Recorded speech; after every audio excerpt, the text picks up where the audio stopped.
Since you are afraid to break free, now you want your child to be a slave too. Now you want your kids to be locked up, enslaved too. You don't give your child the option to be free. You enslave the youth because you're too afraid to research. Because you're too afraid to look outside the box. You're scared. And when I say you, I'm just speaking in general. I'm not speaking to anyone specific. Listen, I was too. When I finally left religion, my man said, I felt free. We're trying to find our path to freedom. Which direction do we go? Listen, there's all kind of directions you can go, but how do you start even your journey to freedom? Where do you start at? You have to start here. So when y'all see me make these videos and stuff, excuse me, when y'all see me make these videos, this is what I'm dealing with. This is what I'm dealing with is this. Because when we deal with religion, we're told, do this, go here, worship this, worship that. Don't say this, don't say that. Don't that sound like when I came through that door? Put your hands on the wall. Go here, go there. Don't that sound the same? We're dealing with being enslaved. The key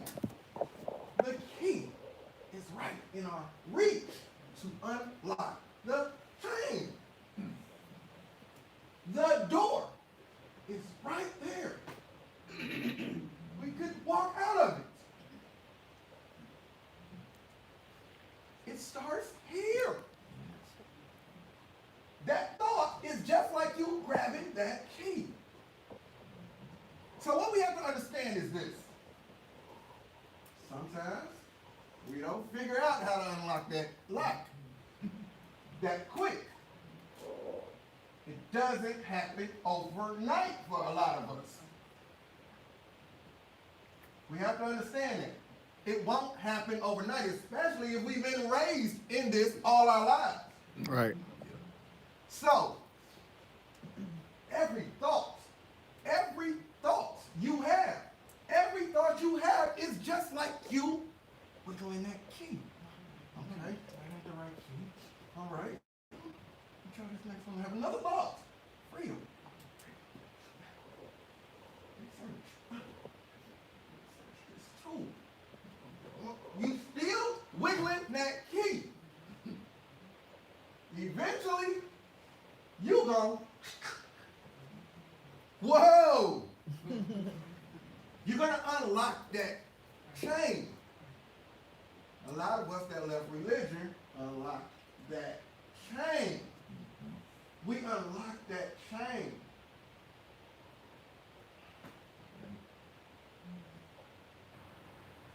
That's right.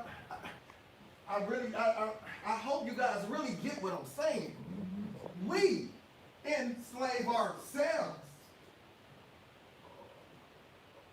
You sit in that cell for what? You're in there like the door is open. The building is empty. And you're still in the cell. Any path to freedom. This is what we're dealing with today. Has to start with the thoughts. There has to be a thought of wanting to free yourself from something. Not only religion. Religion is not the only thing. Let me show you for an example, right? I'm in an open cell right now. So when I'm saying this, I'm not speaking to just you, I'm also speaking to myself. I'm in an open cell right now with a lot of things in life. Because we have to understand, we might walk out of this cell But we'll end up in another open sale somewhere else in life. So for me, let's just use this as an example. I don't eat healthy. You know how many of y'all talk to me all the time about, hey, Callie, you need to eat this, Callie. And what do I say? Man, I don't know, man. I can't let that meat go, man. I'm in that open sale. I'm in that open sale.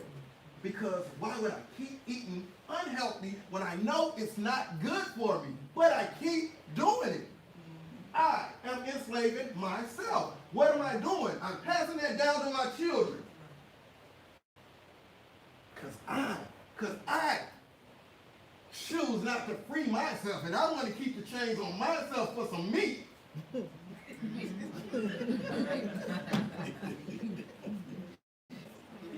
know what I'm saying? It's hard sometimes, you're right. But I'm just trying to just show you guys, I'm not just speaking to you, I'm also speaking to myself. A lot of the sales we may be walking in right now, we're dealing with sales, open sales, like not being able to trust, not being able to love, being a racist. I don't know. What are you dealing with in your life? Hate. Jealousy. Open sales. Open sales. How do you start your path to freedom? The thought of, you know what? I don't want to be a racist anymore. You know what? I'm not going to hate her anymore. You know what? I'm not going to do the dirt I've been doing. I'm hurting people. You know what? I'm going to start researching.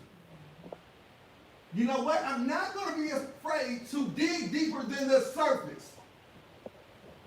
That's where a lot of us are in ourselves at. We are afraid to dig deeper than the surface. Do y'all see why a lot of people come for me on social media?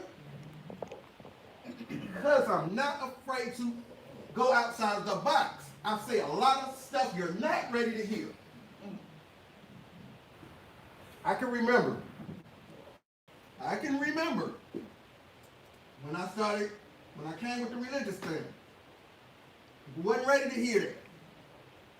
When I stood in my dad's church that time, a lot of people met me from social media.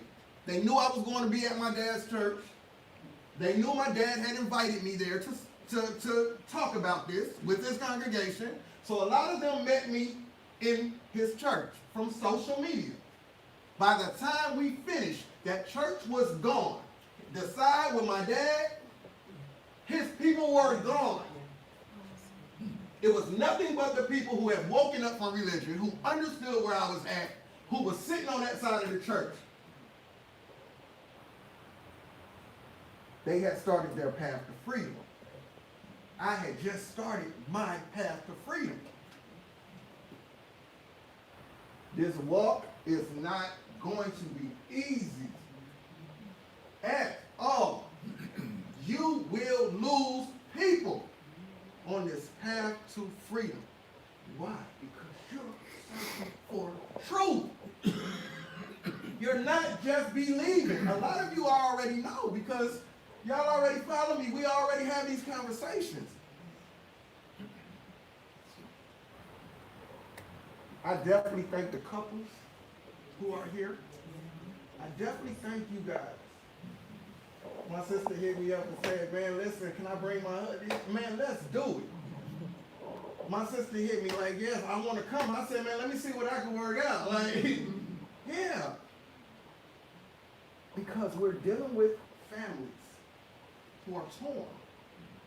Because maybe someone wants to remain a slave. And someone wants to be free. We have to show each other we are each other's family now.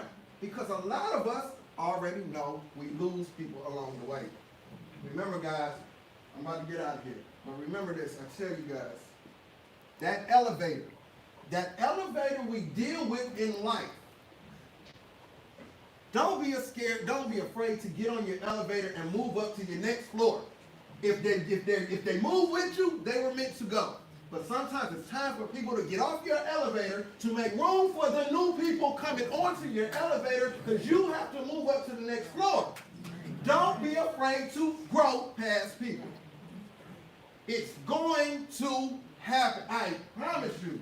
It's going to happen when you're searching for truth. And when you want to grow, you are going to lose people. Why? Because some people are cool with sitting in the open sense. Some people are cool with sitting in the open sense. I'm not cool with that. Every day I'm trying to learn something. Every day I'm trying to learn something, right? Y'all saw the newest thing I'm so fascinated with, right? Y'all saw what is it? The octopus? Oh, yeah. The only animal he likes, by the way. Or unless it's meat. I'm so fascinated with the octopus. I watched the octopus, and this is what I'm saying to y'all. Freedom, right? I watched this octopus get put in a jar with the top. Y'all saw the video? Mm-hmm. With the top screw. That octopus sat in that jar. That octopus didn't wait on nobody. That octopus didn't sit around and say, hey, anybody out there, can you help me? That octopus had to believe in itself. Hey, I got in here. There's got to be a way out of here. I'm going to at least try. That octopus got to moving around in that jar. And what did y'all see? That top started turning. That top came off. That octopus trusted itself to find its path to freedom. And that octopus got out of that glass jar. Started moving like turbo off braking to break out. But one more thing, right? That octopus again, right? That octopus, another jar. There was food inside that jar for that octopus. There was a lid on that jar. That octopus had to figure it out. That octopus had to feed his family. That octopus had to feed itself. That octopus got on top of that jar, figured out how to unscrew that lid. This is what I'm saying. We have to start believing in ourselves, making things happen for ourselves. You guys, just the fact of you starting to ask the questions. When you unscrewing that jar, you are going to get that food that was on the inside of that jar like that octopus did. Some of us hunt information. Some of us wait to be fed information. What are you doing? Are you leaving the cell to go hunt the information? Or are you cool with sitting in the cell? Are you cool with enslaving your kids? Because you're scared to be free. I don't teach my kids. Listen. My kids will tell you. Whatever I learn, I'm teaching them. I come from religion. I come from it. All my life, my mama and daddy are still preachers right now. I love my parents. I love my family.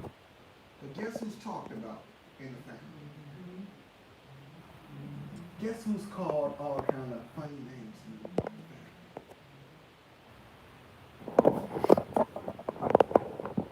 Guess who it hurts? When you look at your parents, when you look at your husband, when you look at your wife, and you know the truth, and they can't see the truth. They can't see how to free themselves from it. It hurts us. It hurts us. It's almost like having a family member that's in addiction. Yes, definitely. And you, like, you're trying to help them, and they're blocking everything you see. That's what we deal with. That's what we deal with. We love you guys. I thank you guys for following me, and listen, a lot of y'all really encourage me a lot, because y'all don't understand. I be down a lot, but I try not to show y'all. When I come on them videos and stuff, I try not to show y'all that, because my job is, when you guys see me, is to inspire you guys. My job is to say something. Man, some of y'all can tell, y'all hit my inbox, and I would sit there and I would talk to y'all. Y'all know it, right? Who am I? Nothing but inspiration, if I can be. So all I want to be. I'm no teacher. I'm no scholar. I didn't come in here to say nothing that you was going to have to take notes on, and I didn't know. Anytime you hear me speaking, or anytime you hear me in situations like this, I'm here to inspire. When you encounter me, when I greet you, I'm greeting you and hoping I inspire you some kind of way. Maybe today you leave here and you walk out your open cell. Maybe today you will leave at least one of your open cells.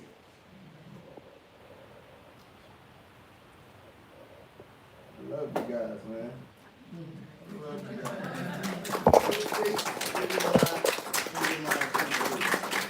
Awesome, brother.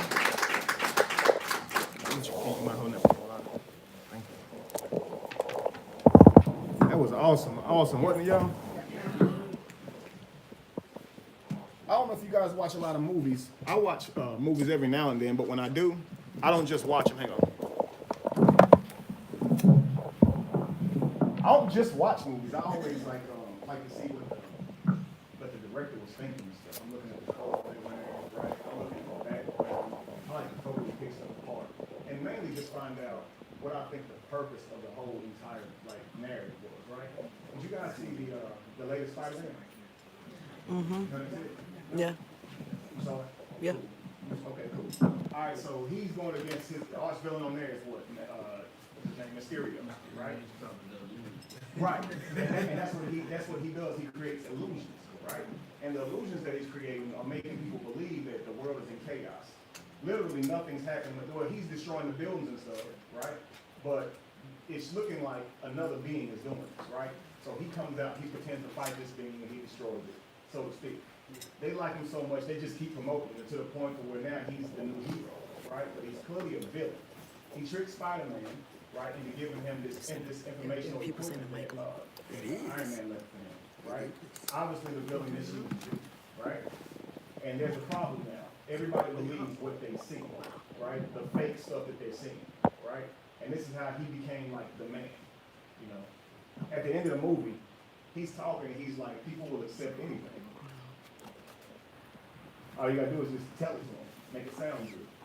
That's really scary, you know, because the point is, as long as someone's projecting something for us, we'll believe it. And we'll depend on somebody else to come and help us and save us, just like they were doing with that hero. Kelly talked about the open cell. You saw this part where Spider-Man was taken into jail, and then there were some guys in the cell with him. Spider-Man reaches out, unlocks the gate. He just let himself right up out of there. He wake up in jail. All right. So he's knocked out. He wakes up in a jail cell, and he's in a cell with a bunch of other guys. He walks right up to him, sticks his hand out, opens the cell, lets himself out of the cell.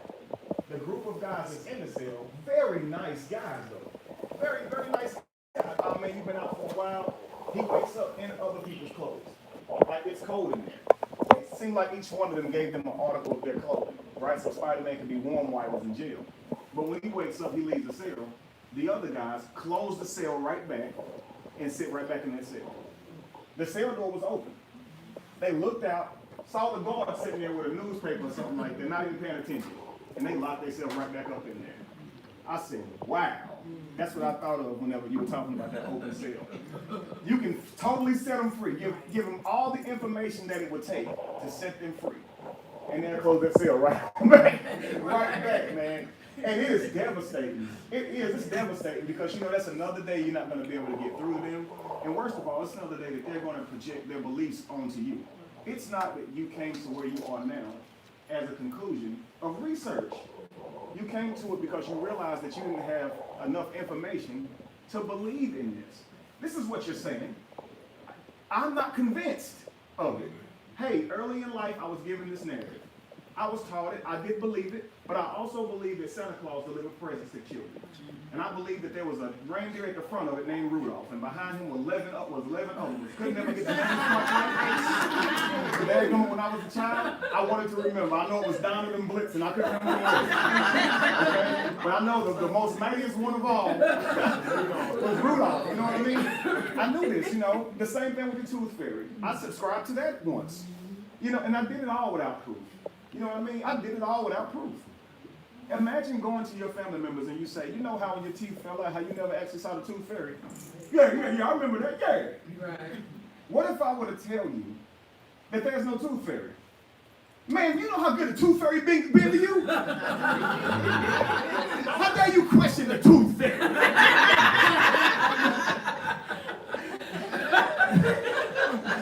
Listen, man, I get it. You had money under your pillow. Because you don't, I'm telling you, because you know how our family members say, I had food on my table. I had money under my pillow. Well, some people didn't. Some people didn't. Well, hey, that's on them. Really? So by that logic, this means that the people who didn't get money under their pillow, they have a right to not believe in the Tooth Fairy because they didn't get money under their pillow. And what you're saying is because you did, that gives you a right to believe that. Well, can you examine it? Can we demonstrate it? Because we can definitely try, okay? First of all, I want to know why the Tooth Fairy is unfair. Why they don't give everybody the same amount of money? And if you're poor, she should give you a lot of money, right? Because that would be cool, right? No, it's going to be a little bit. It's going to be, for some reason, whatever your parents can afford, right? And if your parents are really wealthy, wow, you know, unreal. But when you give them this information, and if you were to tell them the Tooth Fairy isn't real, okay, of course, we get that, right? If you tell them Santa Claus isn't real, of course we get that. But if you go further, and you mention the one belief they have, that also has a book to go along with it, that also has a building where several other people go with them to exert their belief in this person, they ain't trying to hear it. The only difference is just that, though. There is still no evidence. And that's the sad part. Literally still zero evidence. So what do we do? Because now we are the anomaly. We are the people who say we don't want to live our lives by religion. Not necessarily we want to be out here screaming at you guys telling you you're wrong the way you screamed at us telling us you were right. You know, because they'll be on the side of the road screaming, get it right or go to hell. We're not even trying to do that. We want to live our lives and just not by religious philosophy. But now we're going to hell. When we go to our family gatherings, they're looking at us like we're crazy, possessed, cynical, mad at God, right? This is all the things they assert over you, all to keep from hearing information that could actually free them, right? Unreal. I'm gonna say some things to you, give you guys just some information here that's gonna be mind-blowing. It's mind-blowing to me. Millennials, right? This is our newer generation, right? Millennials are the least religious generation in American history, period. So our youngest generation, Callie said, is going to be the youth, right? Coming through the youth. They are the least religious that we ever had. Callie and I, we often talk about, and I'm sure you guys think the same thing, are we ever going to see a major difference in our people as far as our belief, right? Are we going to see a major difference in us being on the bottom of the social scale, economic scale, like before we got? Like not ever, but like goodness gracious, I'm 37. If I get, you know, a few extra good years, you know, will we see change? You know, if like I say, if we can make it to the age of DeWanda's parents, will we actually be able to see a different world? You know, and sometimes you're really hard on yourself. You say, man, I don't know, man, we ain't never gonna change. You know how it can be. But when you look at these peer studies and peer reviews, we're already having change. And it's mind-blowing because we don't get to witness all of this stuff. So it's the most ever in history, right? This research was done in 2014. It says a third, or about 34% of millennials claim to be non-religious. All right? Not only having the numbers that are increasing rapidly, If you look at the other generations, the further back you go, the more religious you get, of course. At 35%, that's Generation X. 21% were professing non-belief now. See the number dropping, which means the other number is greater for believers or whatever. And of course, baby boomers were at 17%, and the generation before that was at 11%. So I said I'm finding this shift over the last 100 years to be really interesting. What's something, family, that you can say that we have probably discovered within the last 100 years that we didn't have access to or information on previously? What's something that you would say, an invention? Social media, right? Let's go with social media, right? Whether or not it was the slavery we were taught about, right? We know that the history of people in this country, on this land, were given information, right? Told to believe in things that weren't backed by evidence, right? From a book that was printed and manufactured and shipped out and distributed by Rome, right? You want to believe the book that you have. You don't have access to any other one. And the reason they can do this is because there is no internet, right? You have to believe what they're telling you. And we somehow have got this belief that if it's in a book, it's right. Growing up, we heard if you want to hide something from a nigga, put it where? In a book. But who's to say the book has correct information? Isn't that a problem? Right? If you're saying if you want to hide something, just put it in a book. Well, how about if we critically think? We write the books, right? Because at some point, there were no books, man. And someone had to get information and then document that information into a book. But then all of a sudden it's reversed. You can't learn something unless you're reading it from a book. So if someone else hasn't said it already, I'm not justified in saying it. Who's your source? Yeah. This is what they want. So you want me to regurgitate. That's what you want me to do. Okay, such and such said it in 1989. Now it matters to you, huh? Right. You don't even know that person. Right. The reason that this is so powerful in the believer world is we've been doing this whole time. If you ask a lot of believers, why do you believe? They'll tell you a story their grandmother told them 7 years ago. They weren't even present for it. But the way it was presented to them is that something divine happened that day, right? And then we start doing the same things. When you sit around in an environment that is full of believers, many of them will start talking about things that has happened for them, and nobody ever challenges it. No one challenges it. Why? Why is it that we can freely give all this gratitude to a being we never met, never saw, and everyone just like, yeah, he did that too. This brother stand up and say something, yeah, he did that too. This brother stand up and say he had a cold on Monday, and it was gone by Saturday, thank God. Well, colds last 7 days. But that's a miracle though, right? So colds don't go away.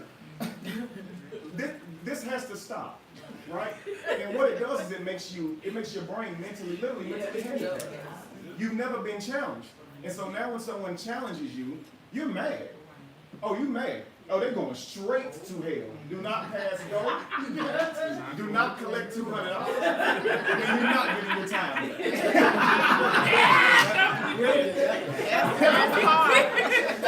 Especially the last. Because even if there's no hell, you're going out that door. You're going out the double door of the swing at that church, and you ain't getting your time. I hear a lot of people say, I want my time money back. Try it if you want to. So you going to beat up by the pastor? Listen, man.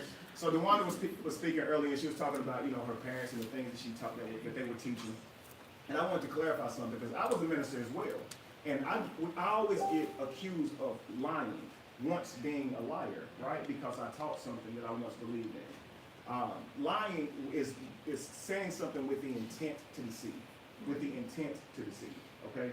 So if I convince this brother of something, and he goes and relays that message to someone else, he is not lying. He's being very genuine. And the thing about it, the person that's witnessing the genuine person, they don't read any red lights. Their spidey sense don't go off. They sense you telling the truth, and that makes it even more believable.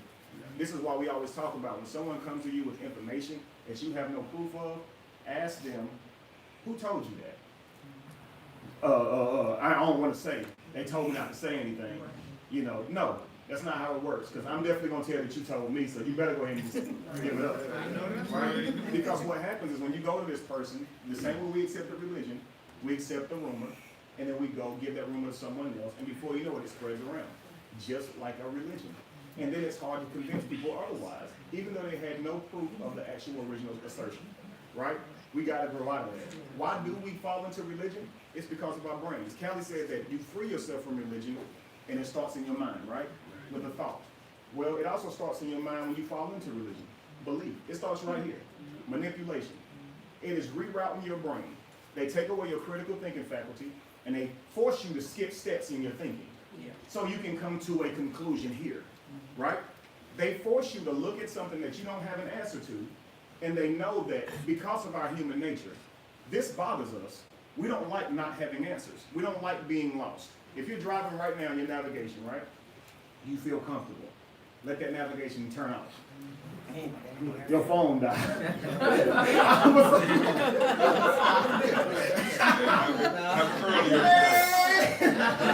Man, that's a whole feeling, right? You feel lost. And so what they do is they say, well, how did we get here? That's a question that has plagued man since the beginning of time. How did we get here?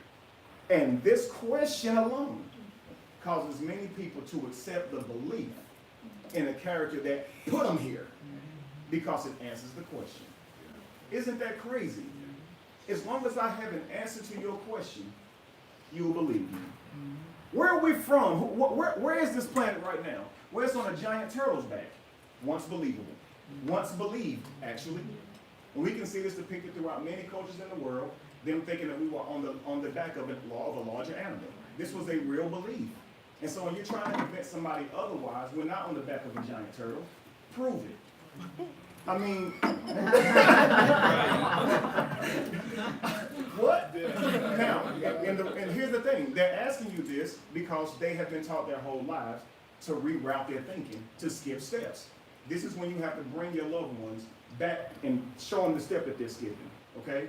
You're asking for proof. You are the person that believes this. So that means you have to prove that for me to believe it, right? And I'm saying it slow because I like to say it slow to them, because you really have to break this down. They haven't had these concepts introduced to them. You understand? So you have to be able to prove it to me. You cannot prove the non-existence of a thing. Can you prove to me that Allah isn't real? If they don't believe in Allah. This is one of, for all of you guys who talk with your family members and you are trying to wake them up, when they come to you guys with stuff like this, ask them these questions about other beings that they do not believe in. Prove to me Jesus never existed. Well, prove to me that the tooth fairy doesn't exist. And then I'll prove to you Jesus didn't exist. Well, why I gotta do all of that? Well, don't do that. Could you just tell me where you would start if you were going to prove the tooth fairy didn't exist? And just watch them sit there and evidence of something that doesn't exist would also make it exist. How can you have evidence of something that didn't exist? It's impossible. You're asking for something that is impossible. And what you're doing is you're creating a bigger key for that cell, or stronger bars for that cell. You're never going to get out now, because you created a dichotomy where you never can get free. Prove me wrong, or I'll keep believing it. That is not right, because you never find truth that way. Right? I was saying last night, what we've done is we have started, like, if you do a math problem, 2 + 2 is 7. Am I right, everybody? No. Come on, man. How you know that? Because she counted. You did the math in your head, right? You know I was wrong. Okay. This is what we need to do when people are talking. You understand? If you look at a math problem on the board, right, and they tell you 2 + 2 is 7, and you just keep on walking, you're part of the problem. Do you understand? So now let me put this in word form so we can really challenge this, okay? Sally had 1 more apple than 6, okay? Sally gives all of her apples except for 2 to Johnny. Sally has 8 apples left.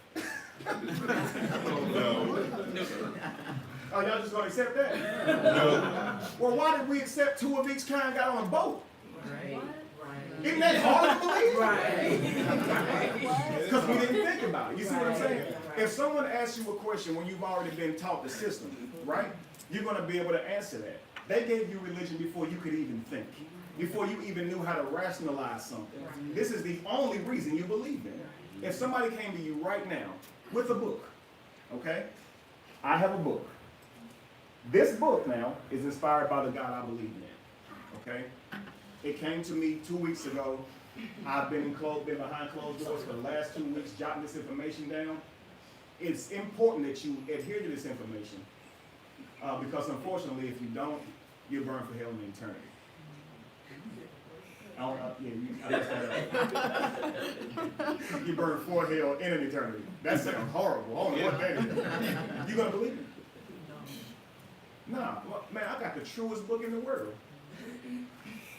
One book I need you to believe in. Just one book, man. You can't believe in one book. No? Why not? In this book, it has all these bold claims. Okay, none of it I can prove to you. Okay, none of it. You're not going to believe it.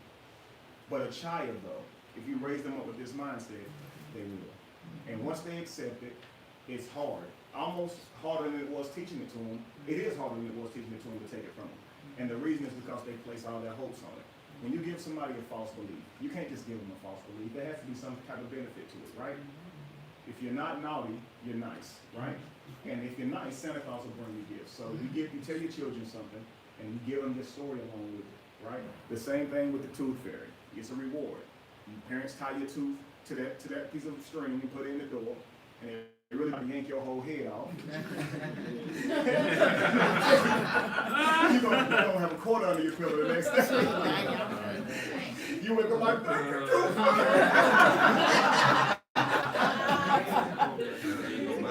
Same thing with religion, family. I lost my mother when I was 3 years old, right? I was taught that I would see her again if I believed in this stuff. I was taught that I would be with her again. I was taught that she's smiling on me. When I first started preaching, oh, yo, mama, I know she was smiling on me. She looked at me right there, too. For real? All the bad stuff that happened to you, right, comes with a reward because people tell you that you're going through this because God is setting you up for something greater, right? You're the potter, you're the pottery that's in the fire that is just being worked on, right? You're the sword that's just being sharpened. And one day you're going to be used in God's mighty arm. That's trauma. Army, a person who can destroy anything with a thought has an army. Losing that idea, losing that concept. Now who's going to reward me for all the crap I've been through? So all this crap I went through, it's just something I went through now. There is no entity that's sitting here saying, hey, because this happened, because I had a plan for you and took your mother, I got something for you. There is nobody doing that. So now how do I adjust to this new truth? Most people deny it all because they need to keep believing in that reward. They need to keep believing in that destiny that they're going to go to. I wrote down something here. I was just thinking, things that stay in the forefront of the minds of our lives, just as human beings. This is whether you are religious or not, okay? Origin, where did we come from? Meaning, it's the meaning of life, right? Morality, difference between right and wrong. How do we become better? How do we, be fair to one another, right? Because as we look across the diaspora, I like saying that word. As we look at the world, you see people who look differently, and you see that them being treated differently based on the color of their skin, based on their epidermis. So we see that people are being treated unfairly. So we often talk about morality, and we talk about destiny. Where do we go when we die, right? These four things, origin, meaning, morality, and destiny, are some of the very things that make us hold into religion. Origin, religion answers that, right? Meaning, you get your purpose from God. You have a purpose for your life, right? And then you get to see the whole picture. In the end, heaven will descend on earth. Everybody who don't believe in him or didn't say sorry before they died is now burning in hell, right? Morality. This is a question that a lot of people ask when you're telling them that there is no proof that anyone inspired man to write a book. Every single piece of literature that we have is written by man. I don't care if it's written on stone. No God has ever written anything. And please tell me why you would take man's opinion on a God, man. And the thing is, a God that is still alive. Now listen, man, if somebody wrote on the wall that an alien came down here and made us and then that alien died, that's more believable than you telling me a God created me and he's still sitting around talking and showing up for people, but he won't talk to me.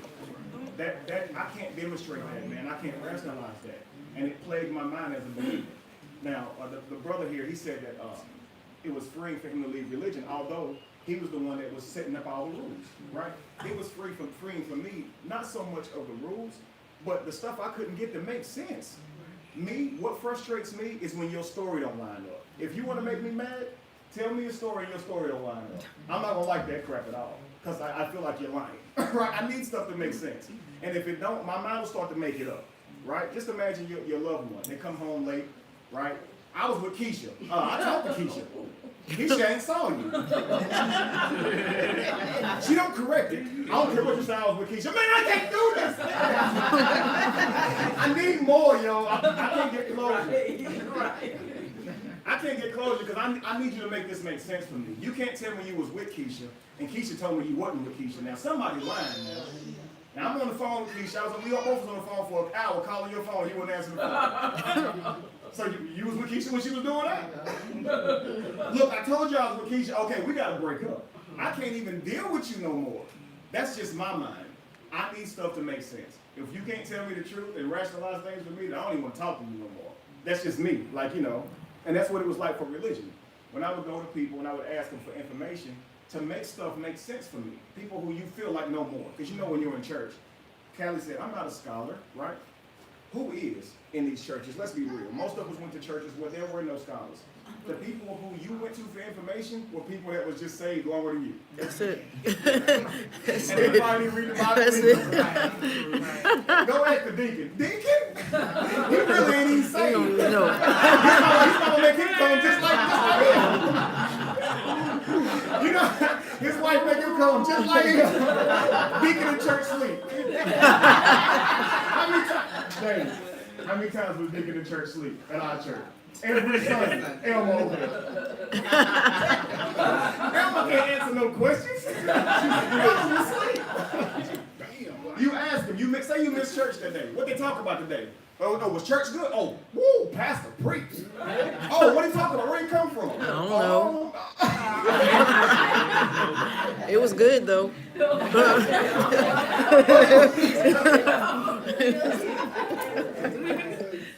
Is that not exactly how it is? Yeah. So you go to people and you ask them for information, and because they can't give it to you, they tell you don't question God. Right. Now you can't find these words presented in the Bible, do not question God. You can't find it. In fact, you see people questioning God, and you see God ready to give them answers. I mean, they're vague answers. Right. He said he put the Nebuchadnezzar in the sky. He told somebody who made the zodiac. I was like, oh, we made. You made the zodiac? You just got your hands in everything. Goodness gracious, man. Go to hell, Virgo.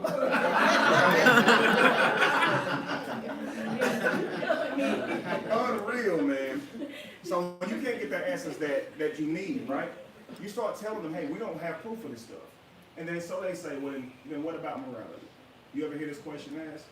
How do you know that you're wrong if there's no God, an ultimate authority who makes these rules? And they'll hit you with questions of stuff that we all know, or most of us know inherently that is wrong. Rape, murder, right? We're supposed to know this, right? But there are people who rape and murder. There are people who do these acts and they're not conscious that it's wrong. They feel no guilt, right? So what do you tell people like this, right? People who don't walk around feeling guilt for doing evil things like this, and they don't have a God that is the authoritator over this rule. What do you tell them? Just don't do it? For what reason? This is what they ask you. And now that's tough. You're like, well, I guess some people need religion then, right? Well, we got jail systems. Like, we have created a way in which we really don't need religion. You understand? We can lock you up. Like, that's what we'll do. We have a social system already in place for that. When people do things that are not conducive for everybody else's health, right? We have a place to put them that's separate from everyone else, right? Institutions, right? Now, a lot of us get locked up in more than everybody else for, like, pompous reasons, but we do understand we do have a system in which we can take care of this, right? But what is morality? What is it? Is there a right and wrong? If there is no authoritative figure that's telling us something is right or wrong, this means that it is subjective. You can't just say something is wrong. It's left to interpretation now. Now that's tough. How do you deal with that? Not being religious anymore. Because now you're not saying, hey, I don't do this because my God don't like this. Now you have to have another reason why you don't do this. Okay? Now, we know many of you don't kill people because you don't want to go to hell. You probably don't kill people because you don't want to go to jail. You probably don't kill people because you know it's wrong. Right? But if you a pussy at that point, I ain't a killer but no pussy. Hello. Somebody said hello in the back. So listen, Right. someone tries you to the point to where you think about really seriously injuring them. Some of the first thoughts that come to your mind is, how am I going to do it and get away with it? Right? Because you know there's a chance. You know it's consequences. Right? You know it's consequences for your actions, right? So we know that there are things that you won't do because you know that there's repercussions, right? But then there are things that there are no technical repercussions for. Now in the Bible there were. You know, in the Bible, if you cheated on your spouse, you were stoned to death and killed and hung upside down and burned. I added the last one.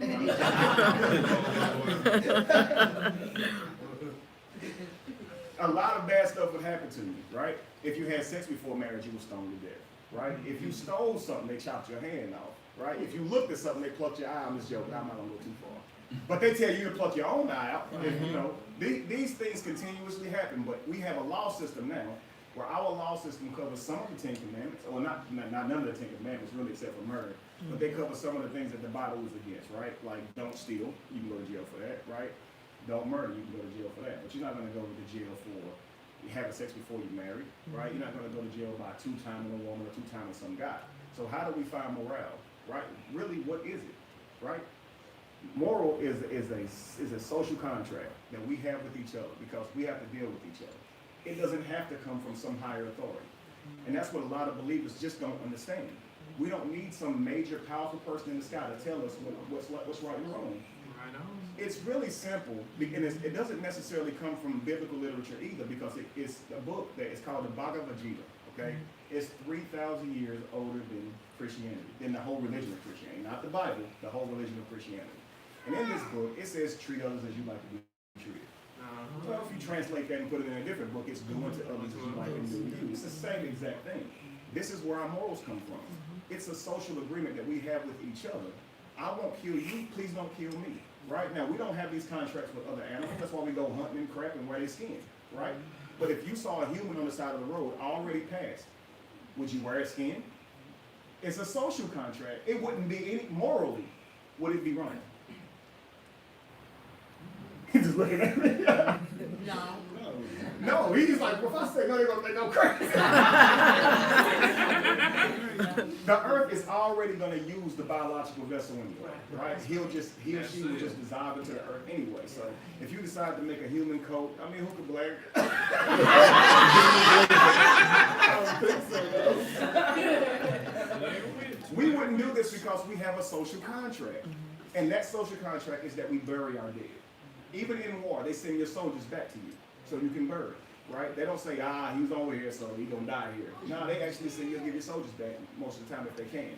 If not, they give you like the dog tags, some kind of memorabilia. I call it memorabilia. That's what it's called, right? Memorabilia. You come back with an olive New York cup.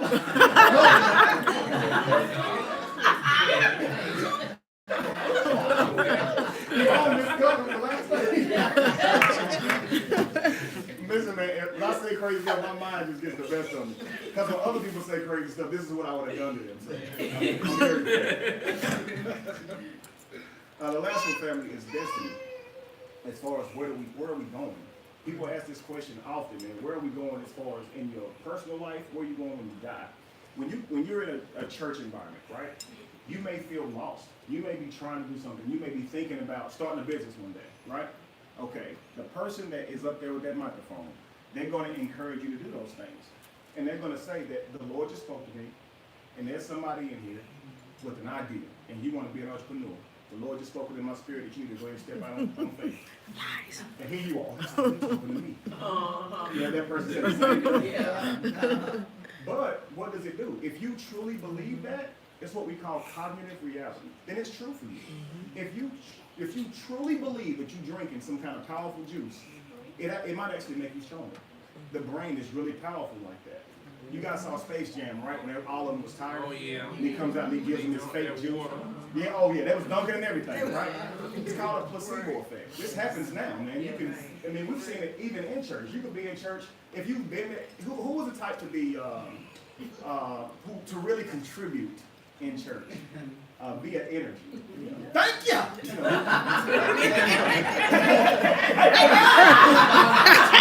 I never did that. I was wondering why can't you say hey one time?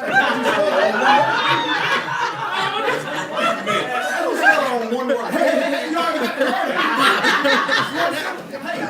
Mama was. I got a cousin who do that. Hey, can you go to the store for me? Yeah, I can go to the store. Why you gotta say it?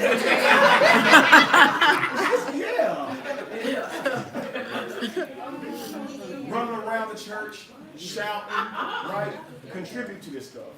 And it was off of something, most of the time, that somebody said, right? Gave you energy. Felt the chill go up your spine, right? But you notice that when that chill go up, because we feel chills everywhere, let's be real. When we hear something that's powerful to us, something that makes our mind have this epitome, a life-changing moment, we feel these chills. But only when you're in that church environment is it God. Now, ain't that crazy? And only when you act like that at church. Well, I have seen some people, women at Walmart acting, But for the most part, when you're in that environment, one little chill, and if you just drive down the road and you get a chill, okay? Chill, okay? Let you be in church.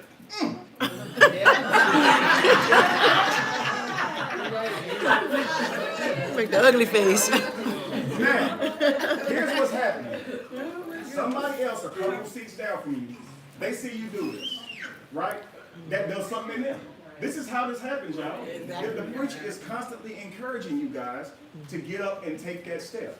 And they want you to believe that your God thinks this way. If you want me to do something for you, I need you to completely make a fool of yourself. And I'm going to call it a sacrifice.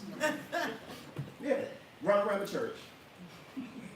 You would never do no crap like that in any other situation. But you're going to take off in church. You're going to have 3 people behind you. Before you know it, the one sitting down. You're like, they should be up. There's 3 people in the It's a whole marathon up here now. And now, you did this because the preacher told you that if you would do this thing, that God is going to bless you with this car that you've been living. Right? And every one of y'all, except for 3 of y'all, running around the church. But 0 of y'all showed up in a new car next Sunday. None. It's a problem with that math, man. And guess what? They're going to run around the church again. Because what they'll do is they'll think it's them. Well, Lord, I ran around the church. Why didn't you bless me? I tithe. I came to church all 4 Sundays this month. Right? You'll start thinking of every little thing that you didn't do right. Because that's how we are. We want to believe in this belief so much that we'll beat ourselves up just so we can be punished. If I'm not being rewarded, right? Because I used to tithe all the time. We know this, right? Tithing. And you saying, hey, God, why ain't you doing this for me? I'm giving you 10%. I'm even giving you more. And here I am, bill time again, and I don't have the money to cover my bills. And the preacher told me that I couldn't afford not to tithe. Now, the last time I went to the preacher, I said, listen, if I give you 10%, I won't be able to cover this much of my bills. He said, man, you can't afford not to give. I don't know why that made sense to me. He didn't. But you know why? It was accompanied with a threat. If you don't give, God will put a hole in your pocket. I wish they didn't have fanny packs then. No, I'm just kidding. But that's what they tell you. You'll be cursed with a curse, right? And you'll never be able to have anything. So now you're forced to keep on giving this money, and you never get the results. And what's happening is you're punishing yourself by saying, maybe it's my lack of faith. Yep. Maybe it's because I wasn't cheerful enough when I gave the money. Like what? So you find yourself taking antidepressants before you tithe just so you can make yourself happy. Some probably do. That's indeed. Yeah.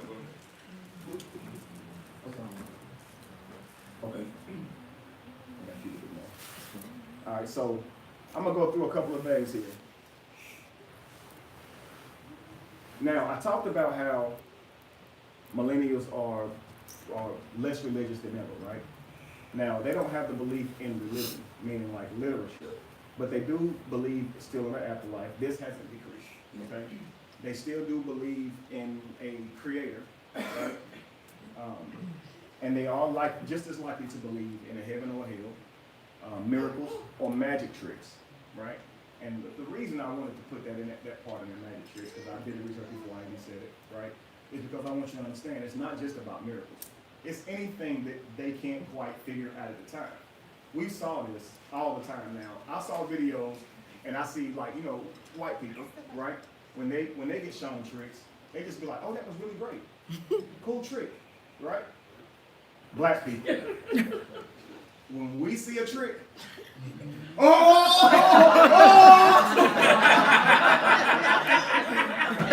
be super excited, man. We love it.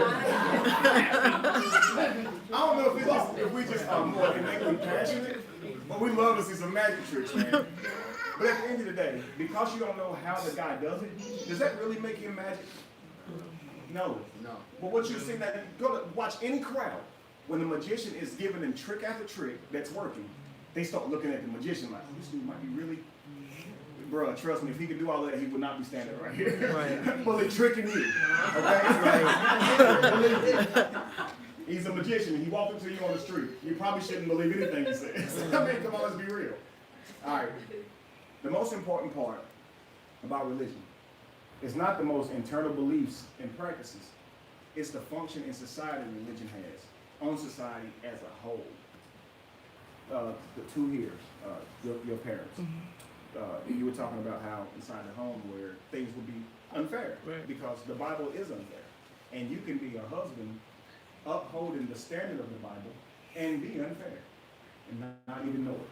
Because the Bible was set up that way. Mm-hmm. It is very unfair. Women are to talk. Psych, right? Yeah. Women ought to be silent. Mm-hmm. Based on what? Like, there's no real reason for it, and it would make sense if you gave a reason for it, right? Mm-hmm. They say that children, if you psychoanalyze them, children who lose their mother at an early age, they have a closer connection with women because they're looking for a mother, so to speak, right? Or they have a higher respect for women. They didn't have a mother that treated them badly or anything, put a bad taste in their mouth. That's likely me, right? I was always wondering, why is the Bible so freaking mean to women? And I'm asking God, who I thought was God at the time, why? Why can't they speak? What if they have a good idea? Like, are you saying that just because they have a vagina, they can't speak? Is that your only? I don't understand it. I need it to make sense. This is what I mean. And then when you go to someone who you feel like has a lot of information, and you're asking them a question like this, and they tell you God doesn't like to be questioned, that bothers you. Because listen, man, I don't know why I even had to come to you. I prayed to somebody who you told me talk back. I don't know why he can't just tell me why he don't want women to talk, or what's your problem? Like, I don't really get it, But when you walk away from religion and you base your whole relationship on the dynamics of religion, okay, where you are the head, she's the tail, right? You are greater than her because you were made first, right? You're greater. The Bible even says that. You consider her the weaker vessel or the lesser one because you were made first, right? These type of ideas. When your dynamics are placed on that type of philosophy, when you leave religion, how do you recalibrate that? How do you, as a husband and wife, say, look, okay, how do we treat each other differently now? Right? Because I don't want to continue to treat you this way. I don't really have the grounds to assert myself over you in that way. You should be able to offer your opinion to me, right? And the person who's the better at a certain topic or a certain subject should handle that, right? If my wife is better with finances than me, then maybe she should handle the finances. Maybe I shouldn't just keep squandering the money and saying because I have a penis you should shut up. We have a family, right? You're a team, right? And the object of that team is to grow and take care of your family and raise them to be better people than you. Like, your goal should be to raise better kids than you were, right? Who says I want you to be identical to me? Every parent says I want you to go further. Don't we say that? Like, I don't know if I've ever met a parent that says I don't want you to go further than me. That would be a weird parent. Like, nah, bro, I want you to do good. But not that good. You my son and all. Nah, bro. Nah, that's cold blooded. You should want your finna run circles around. You understand? And so that's why we have to, with everything in us, learn as much as we possibly can so we can give them better than what we got. Because our parents didn't know a whole lot. And they gave us the best that they could. But we had to do away with a lot of what they taught us. Right? Because it's not just religion. I don't know what kind of household y'all grew up. Was y'all superstitious at all? Yes. Okay. Yeah. My household was superstitious as crap. My grandmother was definitely religious, but she was more superstitious than religious. You understand? For real, for real. One day I threw a hat on the bed. Look, I ain't never heard of like that my father before. was there for me as a child, right? He could have done a whole lot better. He'd come through every now and then to see his mother. His mother's who raised him. One day he's coming, but he's at the house, and I take a hat off and I throw it on the bed. When I tell you this brother was mid-ass diving to knock that hat off that bed. He didn't want the hat to be on the bed no more than a second or something. Yeah. My hat went like this. That joke, I swear it was slow motion.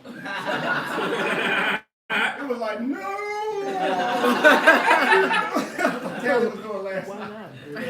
He knocked the hat off the bed and he was bouncing on the bed while he was fussing. He was like, don't put hats on the bed!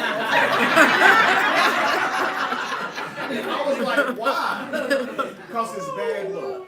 Who says so? Wow. Who's in charge of bad luck? We never thought about that. We just adopt stuff and believe in it, man. I swept my grandmother's feet one day. What'd she do, y'all? Oh, how you know? Spit on the broom. After she spit on the broom, I said, okay, Grandma. I have a lot of questions. Right. Wow. The main one, though, is why did you hop?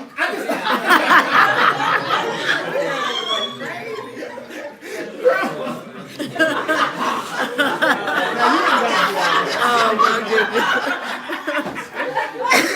The cool spit, you know, like, on your teeth, like, skirt up.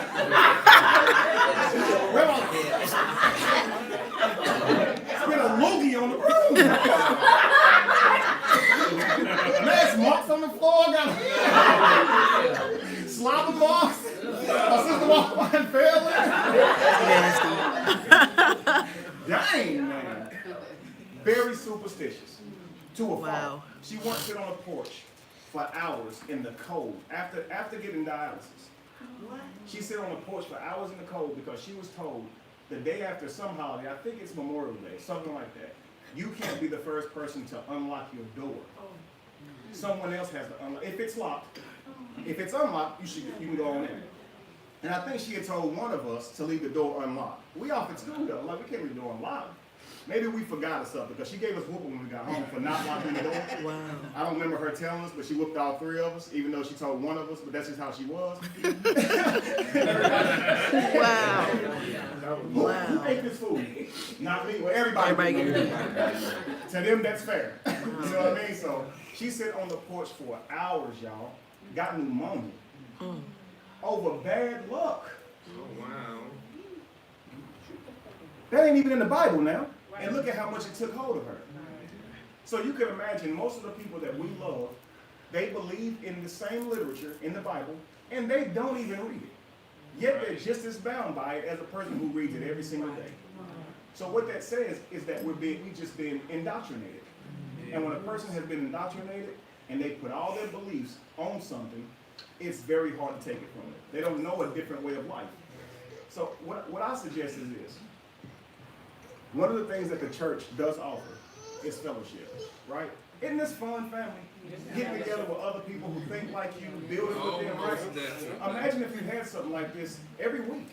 You know, the thing about the church is they get to come together, they get to talk about the community that exists to them. You know, they don't really help in the whole community, but they talk about what they want to do with the church and move forward and go out in the community and help out. Well, they get to talk about these issues and keep them at the front of each other's minds. You see, we just looking at the stuff online. If you don't see the post, hey, you don't see it. We need a place of assembly. We really do. A non-religious church, if you will. We need a place where we can meet up, let our children get up here in the front and sing and dance, because the church gives that to them. Right. And when we leave the church, we take that from them, unfortunately. And these are gifts, family. Our children are going to want to exercise. We want them to exercise these gifts. We want them to be able to display what they can do, get better at it, and go out into the world and make the best of themselves.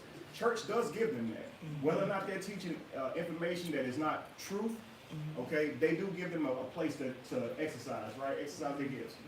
We need to recreate every bit of that. And I don't care if they say we stealing it from them. They take our beats every day. Okay? Dances too. Everything. So daggone, I feel like we can shout in this church. No. No. Just like, you turn it into a real church. No. I want to do it like in Atlanta, guys, and a lot of if you guys are local to here, then you're not that far from it, you know. So I'll be getting in touch with a lot of you guys periodically to keep discussing this, because we got to find a place where we can meet up and do this, because that's exactly what the church has. They're able to give each other this type of commitment, and you're able to sit amongst other people and be challenged every day. You know, like for us, we have goals and stuff and dreams, and a lot of times we give up on them. You know, or because we don't really have the same push that we used to have. You see, if you're sitting in church and the preacher's constantly encouraging, you've heard of dopamine, right? Dopamine. Oh yeah. Right. It's the reward organ, right? So when this dopamine hits, it makes you feel extra good, right? And dopamine is good, right? It makes you excited. It makes you want to do something. And science has proven that if a person's happy, they're more productive.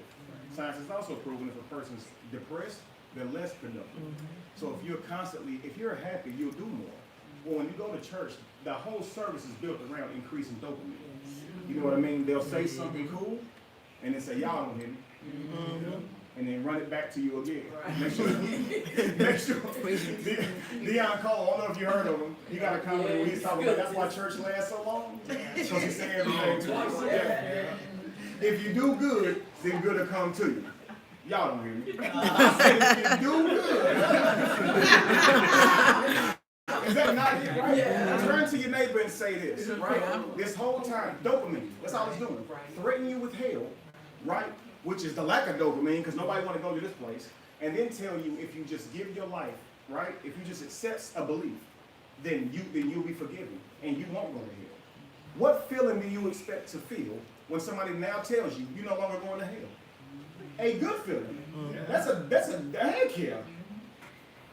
Callie and I was talking. I was like, if I put a gun in your head, right? And I said, tell your loved ones that you love them, because in 10 seconds I'm pulling this trigger, right? And he begins to talk to his loved ones and say, man, I love you, all this good stuff, right? And by the time I get to one, I say, you know what? Never mind, I'm gonna let you live. He expressed he had that same good feeling. You're relieved, and he'd be even more grateful for his life now than he ever. You know how people do this, right? They have a moment where their life flashes before their eyes, and now all of a sudden they value life more, right? Because people don't want to lose their life, right?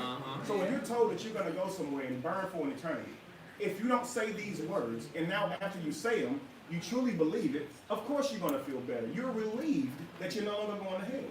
But what we have in our family is they'll say, well, that belief or that feeling is proof.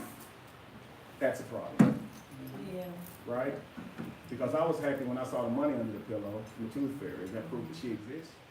No. My grandmother wrote from Santa Claus on the gifts. Now, if that ain't proof of Santa Claus, I don't know what it is, man. I didn't see my grandma write this stuff. I thought her and Santa Claus obviously shared the same handwriting, but other than that, I believed it. Somebody had said something. No, I didn't know I was going to give you the opportunity. All right, cool. But no, so these things happen in life, you know, where we, I lost my train of thought, I'm very sorry. Santa in the right. Yeah. Right, absolutely. That was evidence for me, right? Seeing gifts from Santa Claus was evidence for me that Santa Claus existed. So how do we get past the point where my grandmother says, well, Kevin, those gifts were actually for me? And I'd be like, Grandma, you ain't got a lie on Santa Claus. I don't know why you mad at him. I don't know who got you hurt. Who wanna hurt your feelings and got you mad at Santa Claus, but I'm gonna pray for you. Believe me, he gonna forgive you because he loves you. That's what they do to us. Yeah. We no longer accept belief in something, then you must be mad at the thing that you don't believe in. Right. Are you serious? How can I be angry at something I no longer believe in? Absolutely. Pain is there. Yeah. Anger is there. Not at the entity I believed in. We all do this. When we go through things in life and you learn something that you wish you would have knew back then, you be mad you didn't know it sooner. Right? If you own a business or something, and now all of a sudden somebody gives you some information that you wish you would have known back then. Most of the time in your adult life, somebody tell you something you wish you would have known when you was 22, you be like, boy, if I could go back. Of course you feel this loss of time. Like, man, I promise you I wish I would have never contributed to that. You know? And there is this anger from being lied to and putting your hope in something. None of that means you're angry at what you used to believe in, though. Right. You understand? If I say, Mama, why did you tell me that Santa Claus existed? If you didn't, you knew this would hurt me. Why you didn't put me through it? I would have been okay with believing they came from you. Actually, that would have meant more because I watched you work your butt off. And I would have known that you sacrificed a lot. It would have been better for me. Why would you put me through this? Right? That's the questions I would have is why would you tell me this? Not Santa Claus now. Bro. I'm not mad at Santa Claus. I just don't have evidence that Santa Claus is real. Right? So we could actually literally go around, go out in public, live our lives, and not have to worry about anybody coming to us. Because the simple fact is this, we just don't have evidence. Atheist, non-believer, agnostic, deist, whatever you want to call it, whatever ideas you may still have. All of you may not be in the same place as far as I don't believe in anything, right? Some people say they don't believe in anything. Some people don't believe in a heaven or a hell, a Jesus or a God, in any religion at all. Some people believe that there is something more. Some people believe that they do have a creator. Some people believe we have a soul. There are many different beliefs and ideas out there. To me, all that's okay. The problem lies in when you tell me to believe in it, and then you don't have evidence to prove it. That's a problem. Okay, you should, number one, never jump the investigation. Don't get ahead of the investigation. Yeah, you found a dead body, but let's not call it a homicide just yet. And please don't act like you know who killed him. Because you did not see it. Right? You actually do some work, police officer. It could have been a suicide. This person could have just died of natural causes. You done walked in. I've seen this before. Guy was 5'7". Look. You can tell by like, no, bro. That's not how this works. Right? What it looked like ain't always what it be like. You know what I mean? Kelly, you was gonna play some music for him, or what you gonna do? Because I don't know if I can perform that right there. No, I can do. I just talk to him through my music real quick. Okay, here you go. So you gotta be out by 10. We can let them hear it at the end, though. Okay, cool. So what? If you don't want to perform. It's almost. Okay, cool. It's almost near the I don't know if you end. guys. Yeah. I don't know if you guys are aware that we myself and Kelly are working on some music, and we got a song called "The Born Winners Anthem." I think Kelly's gonna play something else first, and then we're gonna show y'all this song. It's not completed; it still has to be mixed and all that kind of stuff. We might correct a few things on it, but I do want to let y'all hear it. Yeah, we got time. So I just wanted to talk to y'all. Some of y'all have been asking about my music, and like I tell a lot of y'all, I don't even do music like that anymore. Usually when I do music now, I just do music just to speak through my music. I try to tell us to find a way to find our voices in life. Whatever, your voice does not always mean you're speaking. It does not always mean you have to speak. I work cameras, I'm a videographer. I also speak through videography. Some things I can't say through words, I put it into a project. Some things I can't say, just me talking, my feelings or whatever, I put into music. So you guys have been asking me about a couple of songs I did. So before we play the Born Winners Anthems, I'm just gonna talk to y'all real quick through a couple of my songs. Many of you have heard Life on the Line.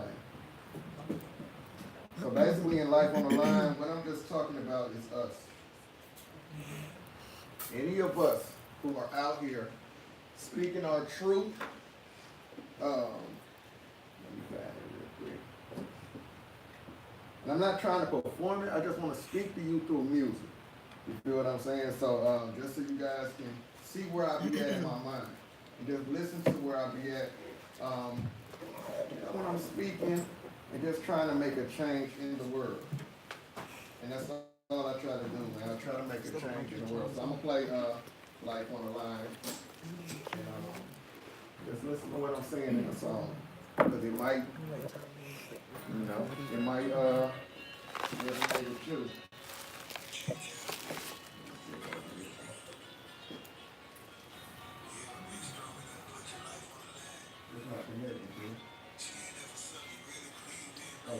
Hold on one second, y'all. Let me put this on. I think we got it connected. Yeah, because you got to connect to that.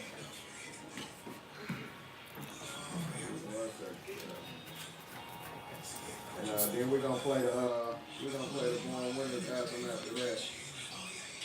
One second. Let me just unhook this.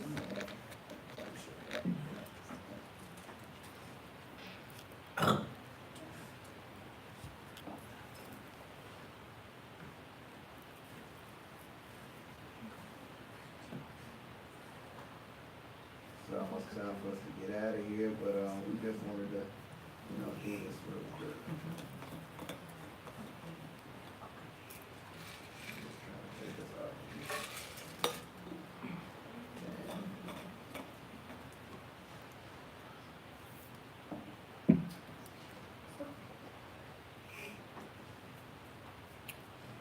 You get it? I can just shut it down, right? Yeah. To take it off the Bluetooth. Yeah, just turn the Bluetooth off on it. Or just turn it I turned it off. Okay, that's Hopefully it should connect now.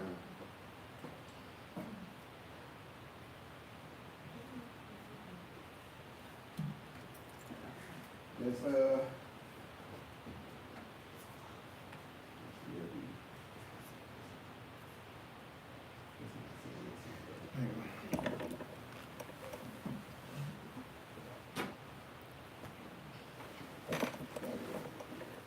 grab my thigh right.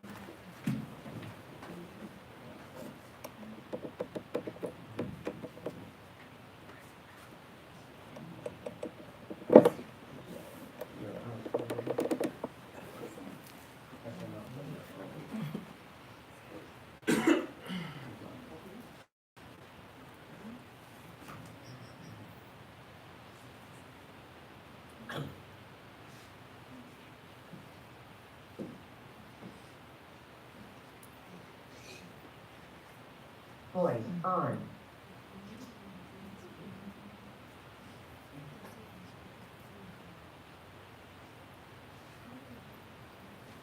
Bluetooth connected. I'm sorry about that, y'all. I'm surprised you used this. It's called Life on the Line. You ever been strong enough to put your life on the line? Stand up for something you really believe in, man. It's unbelievable how our people are so scared. We won't stand up for anything, but we'll fall for everything. Scared to put your life on the line, huh? I put my life on the line every day for the real shit. Only hate ass niggas won't feel this. Real niggas stand up when you hear this. It's still a marathon, nigga, king whip shit. Chin up, chest out, fight to the end. You ain't banging on the system, who you banging on in? Every rap nigga swear they the realest, still trying to stand up and bang out for the future of the kids. Life's on the line every day for this real shit. Only hate ass niggas won't feel this. Real niggas stand up when you hear this. It's still a marathon, nigga, king whip shit. Chin up, chest out, fight to the end. You ain't banging on the system, who you banging on in? Y'all niggas all talk, y'all scared since y'all won't stand up and fight. Never leave it out real. I ain't watching my words, ain't biting my tongue. Ain't losing no sleep, I ain't gaining no words. Niggas ain't been silent since the day of my birth. If I stand anywhere, it'll be on my word. They say that the truth, I heard the niggas showed up. I hit dog and holler, niggas, so what? 20 rappers in the trash for religion and Trump, cause the music that they be making ain't for us. Niggas still glorifying that lame shit. Misleading you for that gang shit. And that trap or die is a trick and lie for an early sale in a grave bitch. Real shit, I'ma say the shit that y'all won't say. I'ma make a song that y'all won't play. When I'm gone down the line, they be telling the youth I still for the truth before I find a car one day. Going hard through the pain of the system. My life on the line every day ain't simple. And I went to war with the man in the mirror. Speaking that truth, fit the vibes of the mental.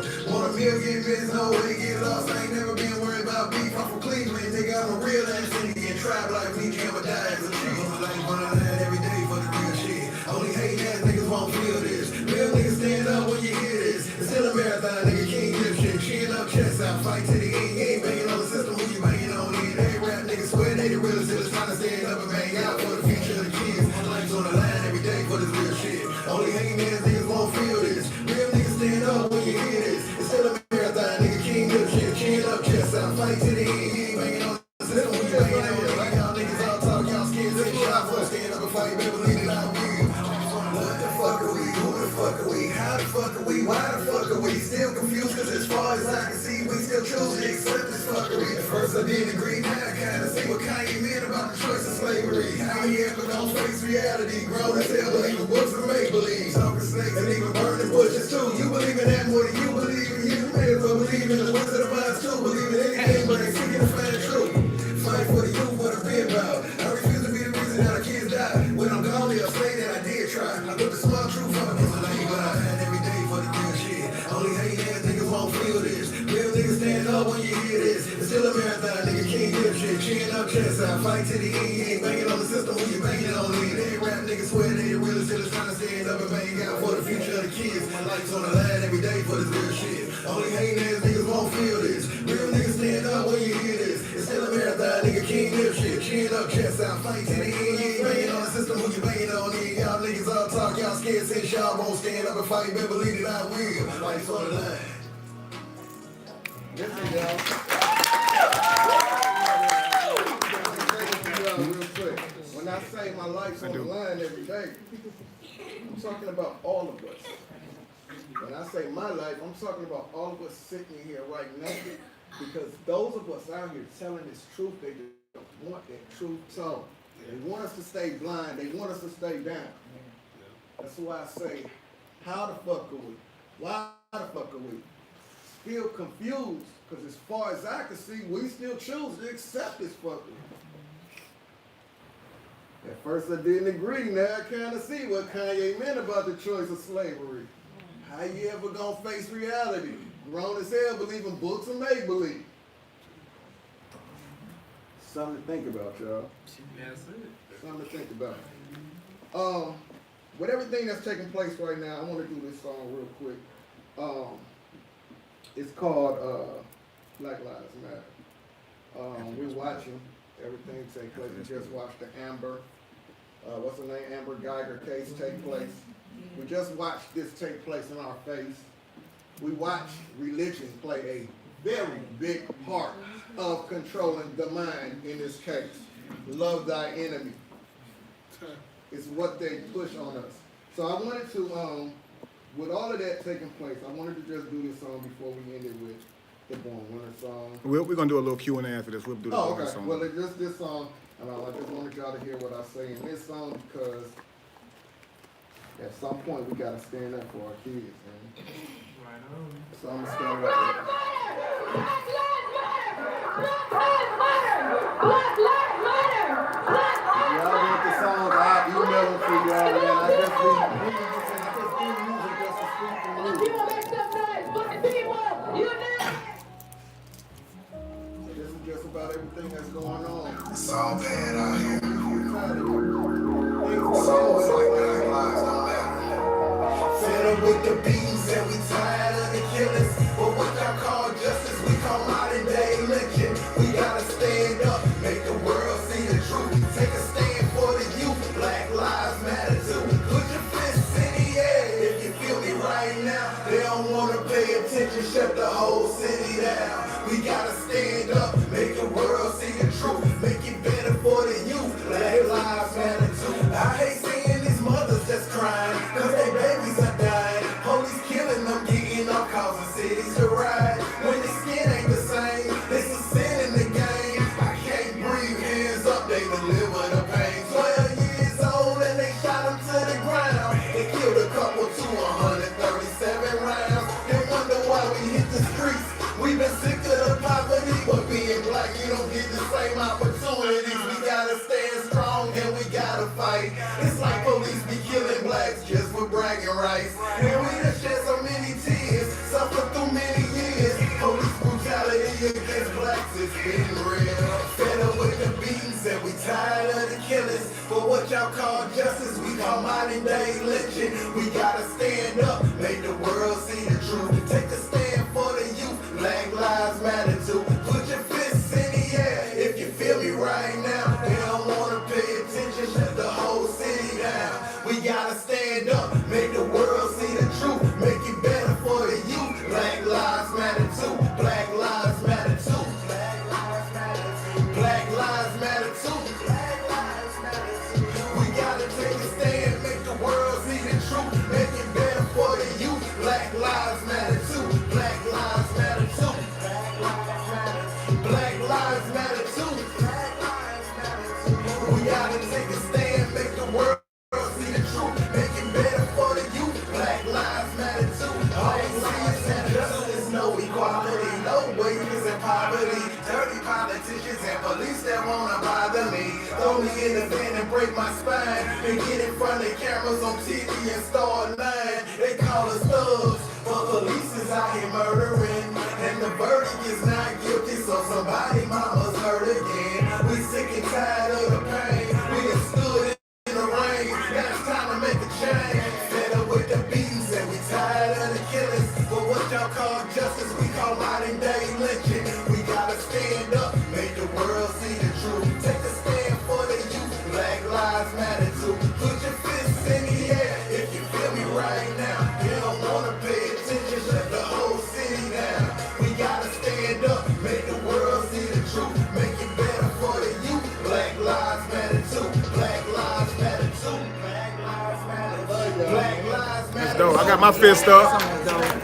We gotta take a stand, make the world see the truth. Make it better for the youth. Black Lives Matter too. Black Lives Matter too. Black Lives Matter too. Black Lives Matter too. Black Lives Matter too. We gotta take a stand, make the world see the truth. Make it better for the youth. Black Lives Matter too. Black Lives Matter too.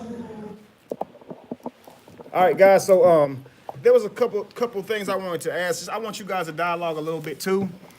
So I had heard a couple of you talk about that you were married before, not married before, but married and in religion and left. And so I want to ask some of you guys, how did you guys, reconstruct the dynamics of your relationship, and still continue your relationship, but not based on the Bible? Like, how were y'all able to do that? So I know we got two married couples who were once believers. I'll ask you guys first if I can. Like, did you guys have the conversation, like, we're no longer gonna base our relationship on these terms? Let me just treat you like, let me just treat you this way or whatever. Did y'all do anything like that, or? No, I mean, really, I really didn't think about it waking up from religion. The main thing that I was thinking about was just not being, like, brainwashed in that slave mentality. Like, I haven't really thought about, oh, well, since religion said you can't do this or that because you married, that's my main focus been on being free from, the brainwash mentality of religion. Do you guys feel that because since you left a religion that your relationship has gotten stronger or freer or anything? Like if a believer was asking you, hey, what's the benefits to me leaving my religion? Because a lot of times they'll say, we used to say to people who were struggling in their marriage, just give your marriage to God and He'll fix everything. So you would think that if you took your marriage from God, then your relationship would dissolve. So just for everybody who would be listening and asking that question, do you feel like your relationship got better, freer, or how would you describe it since you walked away? I would say that pretty much just threw that out the window. I always say we were in control of what we like to say, between right and wrong. Absolutely. And we just naturally born knowing that. So you're right, we was just still God, give what God gave God. We pretty much just flowed with it. Start talking one each time we can go to the city, some go where we going, and I make some other things. And we did, yeah. Awesome. Powerful. It was more and more. That was dope. Share and have more conversations. Because we wasn't in a place that we wouldn't doing too much. As we found out we discovered more, we started having more conversations. I can see how that would build dialogue. You're like, hey, honey, check this out. Hey, babe, check this out. Y'all watching, y'all encouraging each other and not, enlightening each other. I would, like I was a tither, I would give faithfully, and he would give like just a few dollars, and I always like, why you're not supposed to be doing that. You're supposed to be giving this amount, that amount. And we always had that disagreement. And he would always say, he believed giving was, he see somebody homeless on the corner, that's what I thought. Right. And I always thought, no, you gotta get your blessing given to the church. So we could never, and when I finally woke up, I was like, I wish I could get the money back.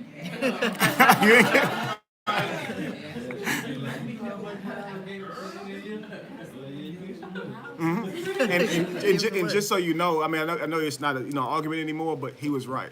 Yeah. Biblical literature actually encourages believers to give to homeless people way more than the church. It's just the church teaches you to bring it to the church. The Bible actually tells you to look for poor people and help them. I promise you. So that's actually true. I felt the same way. If I'm giving it directly to a person in need, I felt more gratified than giving it to a preacher who said he was going to give it to somebody in need. Like, I see your necktie. It costs more than my whole outfit. Come on, bro. Let's be real. All right, cool. Let me ask y'all a question. Have any of y'all ever challenged your pastors, your Sunday school teachers?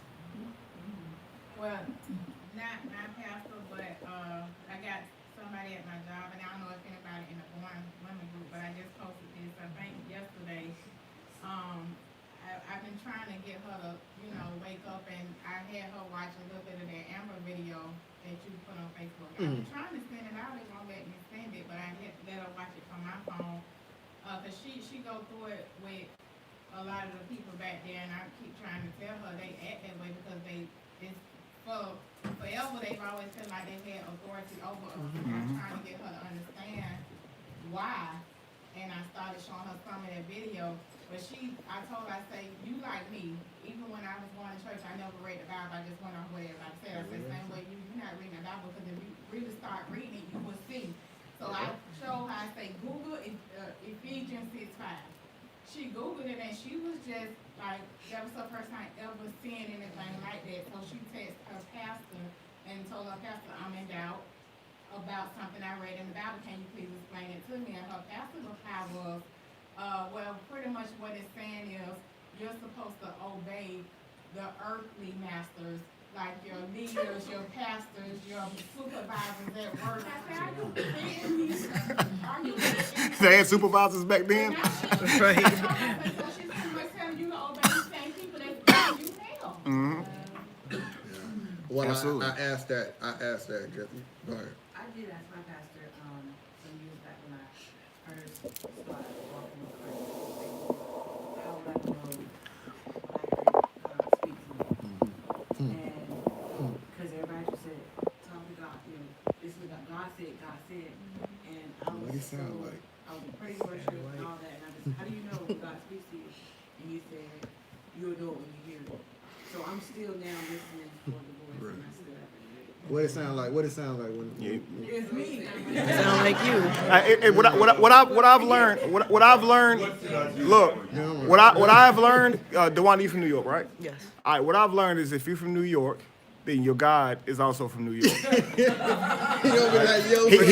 He leave R's out of words. Wait a minute. And put R's in words where they don't belong, just like New York people do.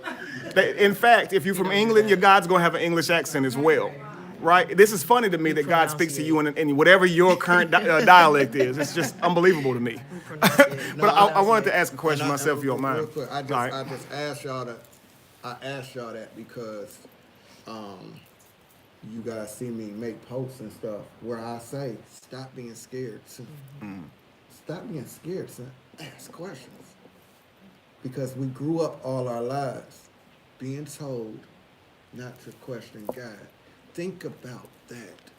You don't think this God that gives you a brain would want you to ask questions?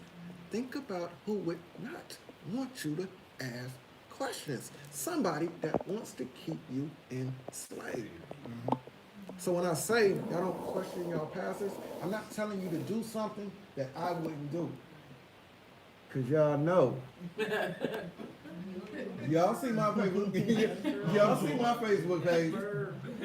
Oh, them pastors come for me. Why do they come for me? Because I ask them questions. Don't be afraid to ask those questions. Let them be afraid of your questions. Believe me, they're the ones who are not ready for it and prepared. And what they'll find is they just spend their whole life contributing to something that they literally can't answer for. And it's honestly sad that they have to. They shouldn't have to argue for their God. He should speak up himself. I tell them, it's unfair that you're in this position, but that he won't help you. It really is that he'll sit here and let you look crazy like this. I mean, it is. If I were God, I would speak up for you. But I mean, unfortunately, since he's MIA right now, can you tell me why you believe in this dude? I know I want one question. All right. Uh-huh. Jonah. And I just so happened to come across this scientific discovery. There ain't nowhere in the world. Right. It's that scientists discovered that. Assuming that they can get past the 40, 50 teeth that they have the size of a butcher knife. Then they said the world had like what, 3 testicles? Uh-huh. They said there ain't nowhere in the world where it can vomit them out in 3 days and they still, first of all, oxygen, you won't have any oxygen. Right. So I wouldn't see, this is the thing that me and my wife Exactly. When you see you when are you see definitely right. when you see the image drawn, they make it like Jonah is like in a large, like it's big. No, sir, bro. So I never gave it a thought, but then I think about it, I said, man, this is something that you would read as a kid, like a fisherman. Right. Mhm. You know what I'm saying? But yeah, I remember that being preached in the church. And you guys also understand this, right? Also understand this, especially if you have children, right? You have children, right? A lot of times these are the same questions children are asking. I had got to the point at one time to just all that don't question God, crazy thing at you. I'm not questioning God. I'm questioning what you're telling me about this. Yeah. That's exactly what I said. So can you answer my question? Mm-hmm. Right. Listen, y'all, listen. And that's a fact. Yeah, understand this, right? Just understand this. If you're gonna sell it to me, I have a right to ask about the product that you're trying to sell me to see if I want to buy it or not. I might buy it. I might not. But I have a right to ask about the product. Like I was saying, understand this. Any other business, right? Let's keep it real. Religion is a business. So, tell me any other business where you can keep making faith payments every Sunday, every Wednesday, every Friday, whatever, and the product is still soon to come. And you don't call the Better Business Bureau and say, hey, I'm getting scammed. This product has been soon to come forever. When you go to church every Sunday and you're making fake payments. Look what just happened to T.I. on Marketing strategy. Oh yeah. Look what just happened to that man. That was a money grab. I don't care what anybody says. This is what we're dealing with. We're not dealing, listen, this is truth. This is truth. This is turned into a business, y'all. But you gotta understand, we're gonna pass this down to our children. We ain't never seen a devil in our life. The kids tell you, Mommy, Daddy, the boogeyman's in my room. The boogie. And you tell that child, ain't no boogeyman either. Listen, the boogeyman ain't real. Go back to bed. Look, I'll go in there with you. Right? Then you force your child to believe in a grown-up boogeyman. An invisible grown-up boogeyman that you call a devil. But you tell them their boogeyman ain't real. It's all about the questions, y'all. Start. Because when that child asks you, well, Mommy, where's your boogeyman at? What does your boogeyman look like? I ask people all the time, what do the devil look like? As I got into my 20s and I had my kids, I was straight up honest with my kids. And my wife didn't like it in the beginning. I was, man, no, I bought this. These presents, I bought it. Yeah. I bought it. You like type of dude that'll do some shit like that. It's not just funny. And, you know, I work hard for this. Facts. I don't want no big fat man to take me no. Taking your credit. It's the same way. Honestly, I was the same way. I never taught my kids about that crap. When it came to church, I saw the pastor living better and everyone else. And pull up in his car and everybody, Pastor, Pastor. Wait a minute. When I show my disrespect, that's what they call it. And I didn't walk up to him and, say Pastor this, Pastor that. But first of all, I don't want to be here. Right. Yo. As I was growing up, my mother never went to church. My mother never went to church, but she always had a Bible and it was open to a certain. And I used to always say, why? Why is the highlighted thing on there? I just knew that it wasn't for me. Right. I knew it right then and there. I never went to church until I met my wife, and she was so heavily into God and all this stuff, and I just knew I wasn't. But I loved her so much. I said, this is the one. So I just went along with it for a minute. Yeah, Started that's sliding little things out of her. And she was like, well, she used to say, she used to get so mad at me just when you speak to me. I bet. I mean, seriously. Talking about her God. I just said, why are you giving these people money? We need more. So when we stopped, we started on vacation. See that? Look. Things turn out different. Living like the pastor. We got my kids some clothes. We got my kids some more and more. Believe it or not, my kids some Leave church, you can live like the pastor. Check this out. Something you said, right? Something you said real quick before we get out of here. Something you just said. You said, I tell my kids the truth. Santa Claus not about to get the credit for what I do, right? Let's look at the church, right? Let's look at most of the churches. Who's mostly in the churches? It's the children and women, right? Right. So you got to imagine that same thing you're saying about your children, right?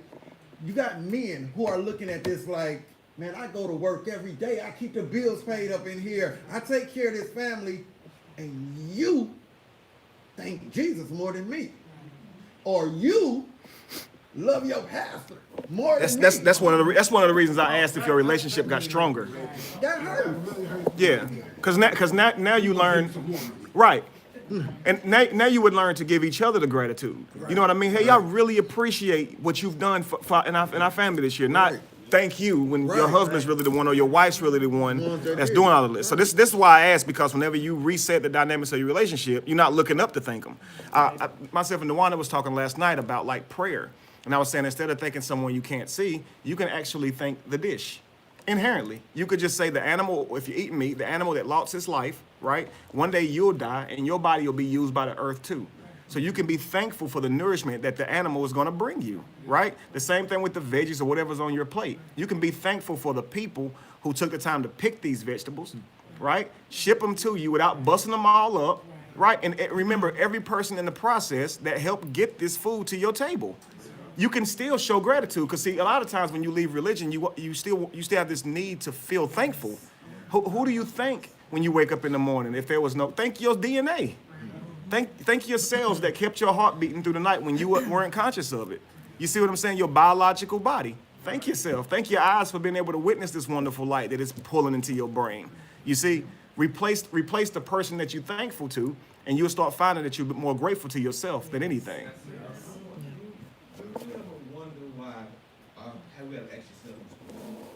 When people go in these churches and they're standing up and we have kids with us and all this, then they say stuff like, I put God first in my life. Jesus Christ is the one I love first. He's the only one who comes before anything else in my life. And you got your kids listening to you. Can you imagine the psychological effect that that has on that child? Hearing their parents say that there's this invisible entity that they love and that comes first before them. And they say it with pride. They say it with pride and don't have no idea how they're making their child feel.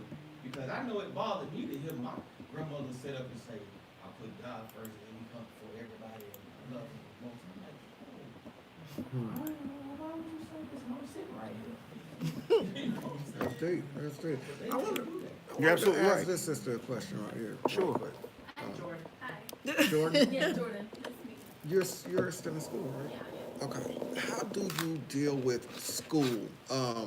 With your, with you walking in your truth, do you find more people your age coming into their truth, or are you finding it harder to deal with? My school is a Christian school. It's within Cookman University in Daytona Beach, Florida. It is a Christian-based school, we're A&E, Okay, gotcha. and that's our foundation. However, the people that I have connected with and the community that I found at school, they're waking up and enlightened to things that I am too. Wow. See? I really find it, Yeah. I don't know, it's, I don't feel that, you Gotcha. still have those people who are, gung-ho church, but it is not, it's not the larger population. You got girls Definitely. and Definitely. everybody, we're worldly, like what church people call worldly. I don't see a lot of like really religion being the focal point at all. Yeah. So, and I say this, I asked that question. That's awesome. Because what I'm saying is we are now in the age of information, you guys. These youth are not just believing. Y'all hear me say this all the time. We have to be able to guide these youth. You feel what I'm saying? We have to be able to guide these youth. Because these kids know a lot more than some of us know. How can you lead them? How can you guide them?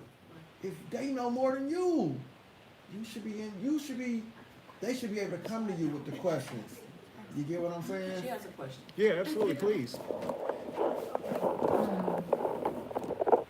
have a question. Raising a 9-year-old that you know is ready to be waking up, he wants the information, he's asking questions. What is the best approach and how and what do you tell him? What is he asking questions about?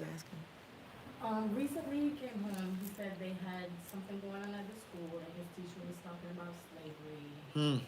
And was basically saying that the black people was workers, they was not slaves and everything else.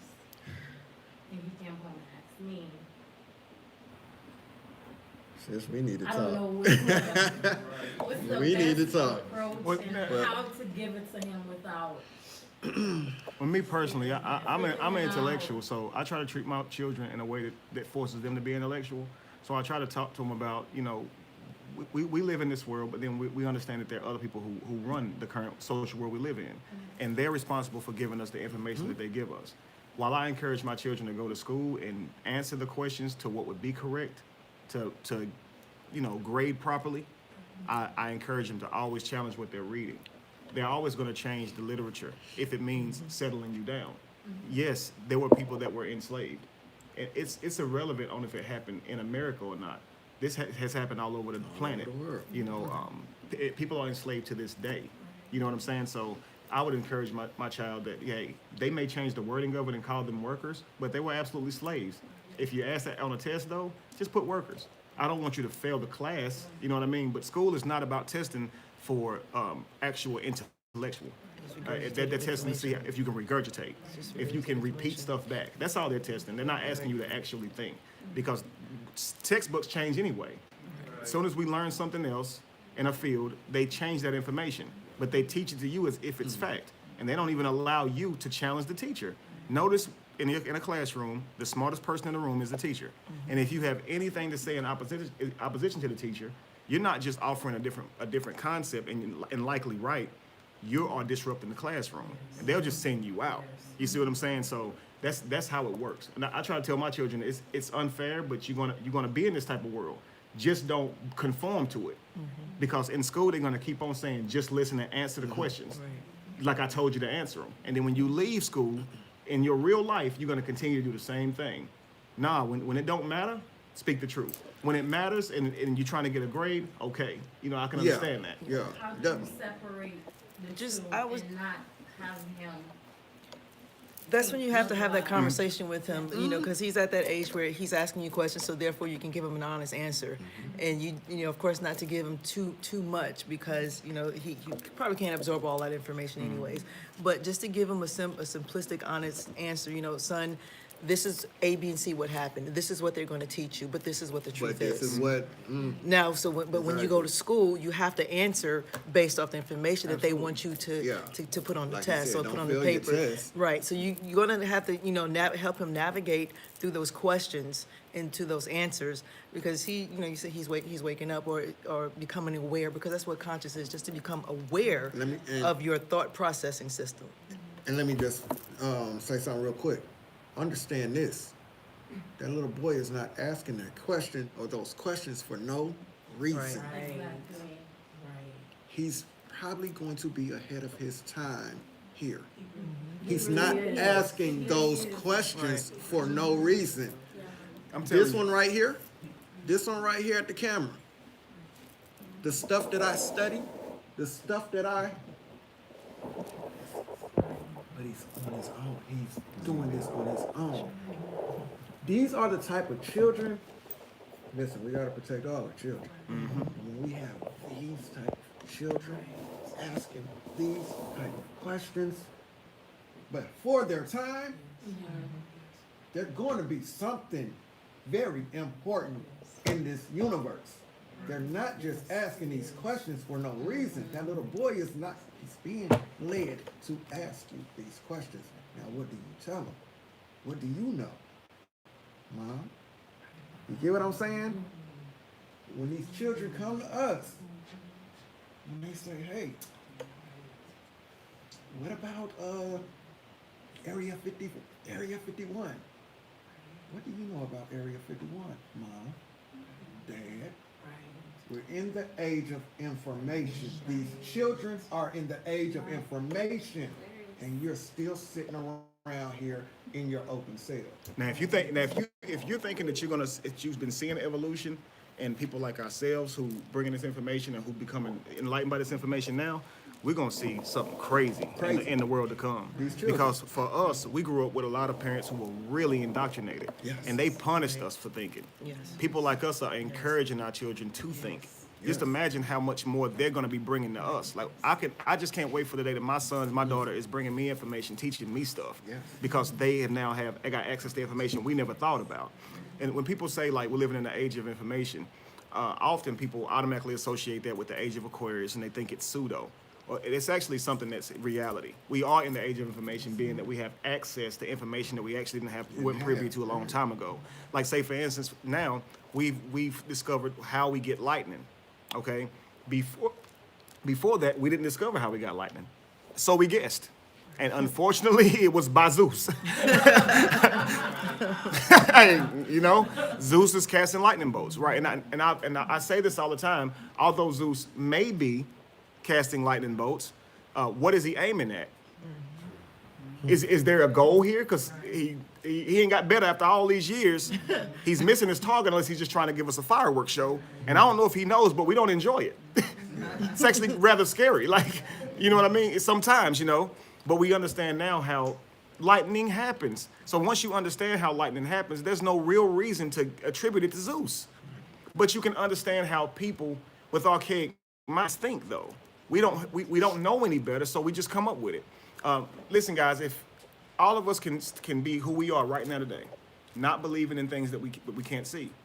But I said this before, if you put us in a building, a creepy building, and you start hearing sounds, we'll start feeling uncomfortable.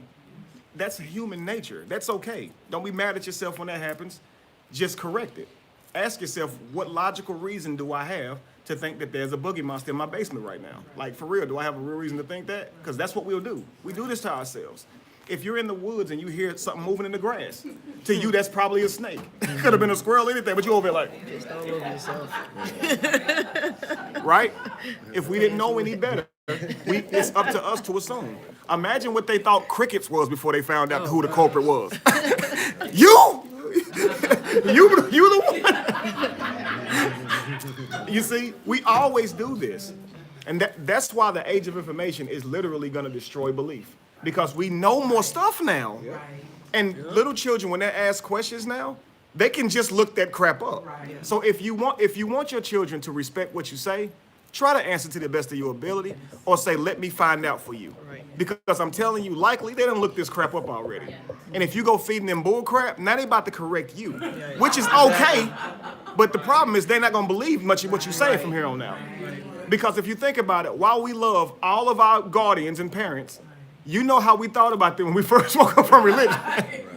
You start saying, what else did you teach me? that ain't right.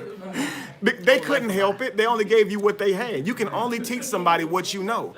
I say this as a joke all the time. Teach me molecular biology.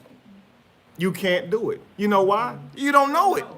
But if you knew it, it'd be very easy to teach me molecular biology. At least you can give me a starting point or help me become more familiar with it, right? If you don't know something, you're not gonna be able, you're ill-equipped to teach it to your children.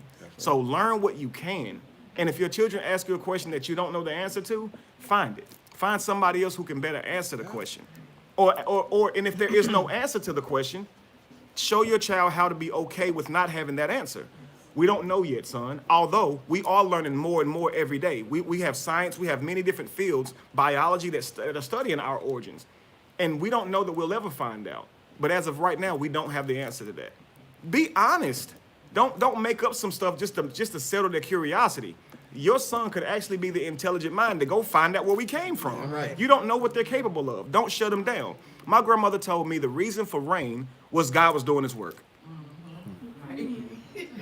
Period. That's a period on that. Yeah. That's the end of the sentence. Now, normally when you give an assertion, followed by that is an explanation on how you got to this assertion. No, God just doing his work. But shut up while God doing his work. No questions. Because you can't talk when it rains for some reason. You got a whooping when if you was talking like that's gonna mess some rain up. What is me talking gonna do to the rain? Can I reply? Sure. I just, to you specifically, I just want to say this, and we will probably have to talk outside of this. You feel what I'm saying? But what I'm saying to you is I look at everything. I look at how everything happens in the universe in my life. You feel what I'm saying? How I encounter people, how I hear things, what I've heard, what I said, why I said it. I look at stuff like this, right? Like I said, we can talk after this. That child is interesting. That child is asking you about slavery at this particular time in life, because there's a lot of information coming to the table that people are not ready to accept right now. He may be a very big help in changing the world, changing what we were taught. It's the reason he's asking that question. It's hitting me right now because I look at so many of these children out here and we think they're clueless. No. We call them bad. No. These children are being who they are in the universe. You might see a rebellious child or what we would call bad or rebellious. They're not bad. Being who they are in this universe, which will probably be a fighter for us or fighter for humanity to help change the world. I was called bad when I was little. Let me say. You did steal at Candy. I was bad. You probably was bad. I was bad. You're trying to get out of being bad now. Like, no, what I want you was an to asshole as a say to child. y'all is I've been through a lot. Was in them streets. Gang bang. Did dirt. I've been through a lot, right?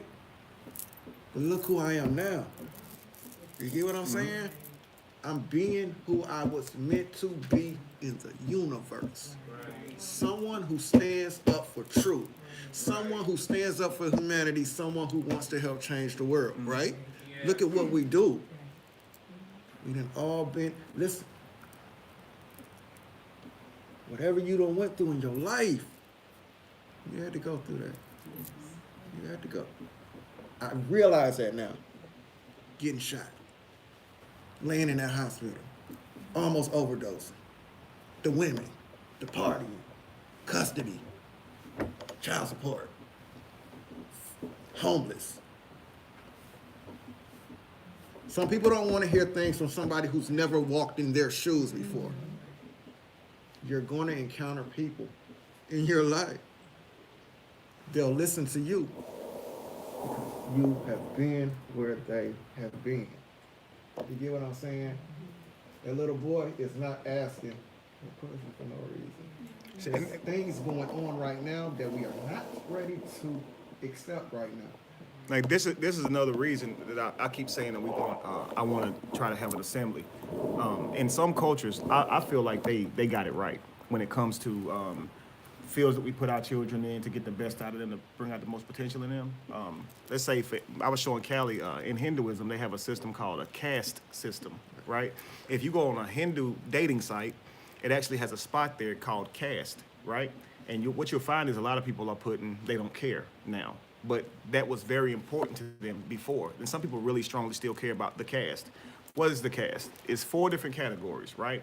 One of the categories is what we would call like a preacher, right? Or a sage, somebody who's really, really wise, who gives great information, right?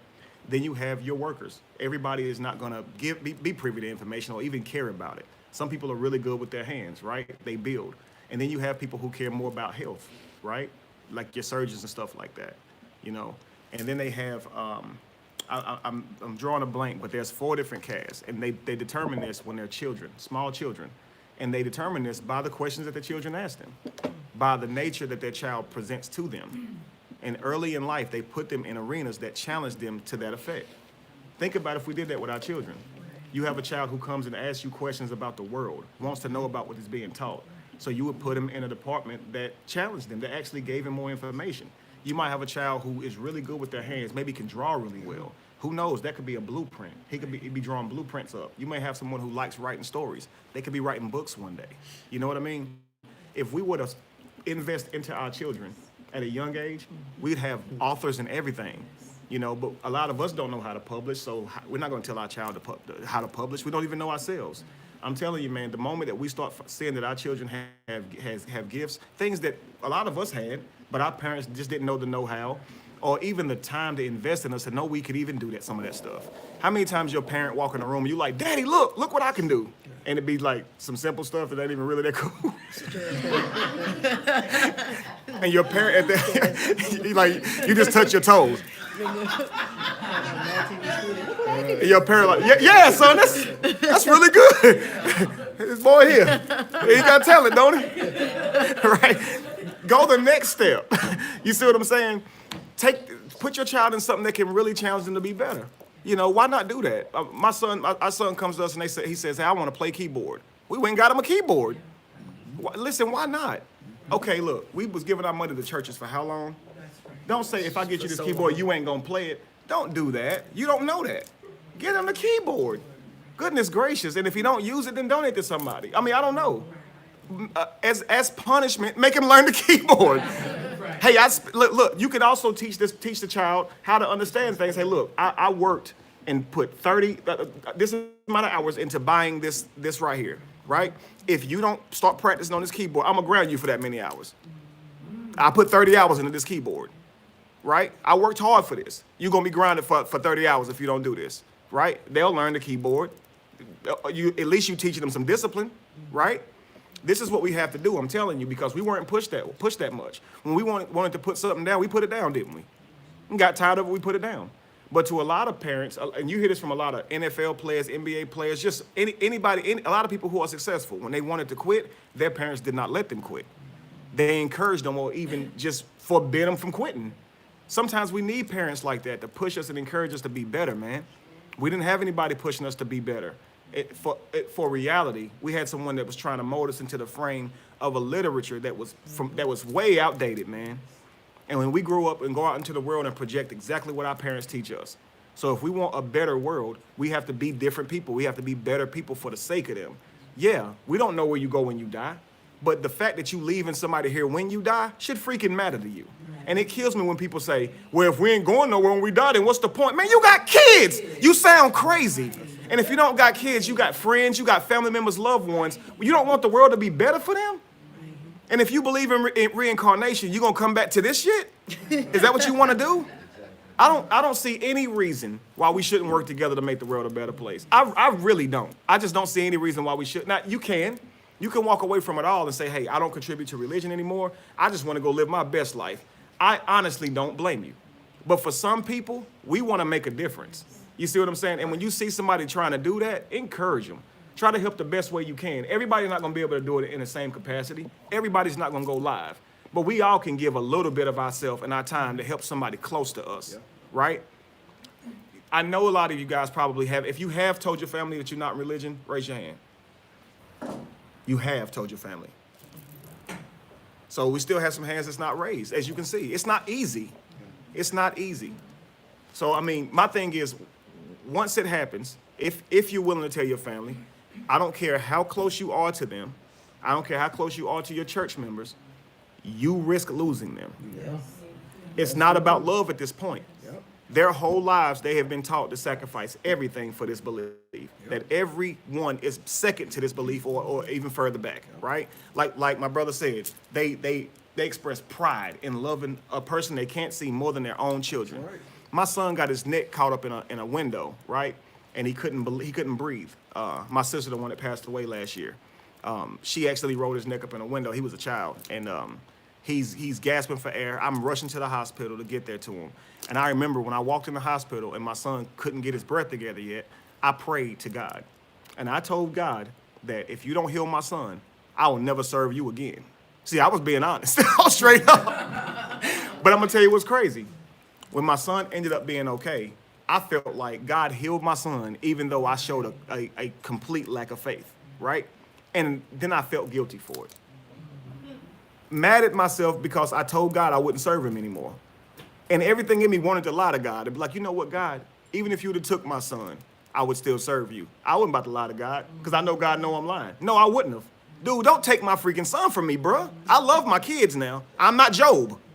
I'm telling you now, don't do a deal with the devil. I will fail. If you touch my kids, I will find you, sir. I've been looking for you my whole life. But I'll find you if you touch my kids, yo. I turn over every rock. I'm telling you. Don't leave my dang kids alone, yo. That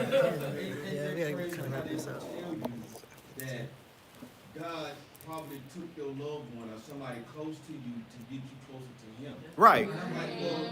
He would do that? Nothing's off limits to this guy. Somebody, an innocent person, to make you get closer to it. And if you follow that direction, then something wrong with you. Oh, yeah. You know what I mean? That's crazy. I mean, you have to, this from the same person, they're asking to be put first in your life. A God asking to be put first. Who cares? Just love me. Why would you ask someone to put you first in something that is as vague as love? People beat their wives and say it's because they love them. You understand? People beat their children and say it's because of love. Love can feel like hate. You want to be first? So what if I have one of those loves where I like to beat people up? Is that what you want, God? A black eye? Right? You're asking for something that's completely ambiguous and saying, put me first in the realm of something that you describe as love.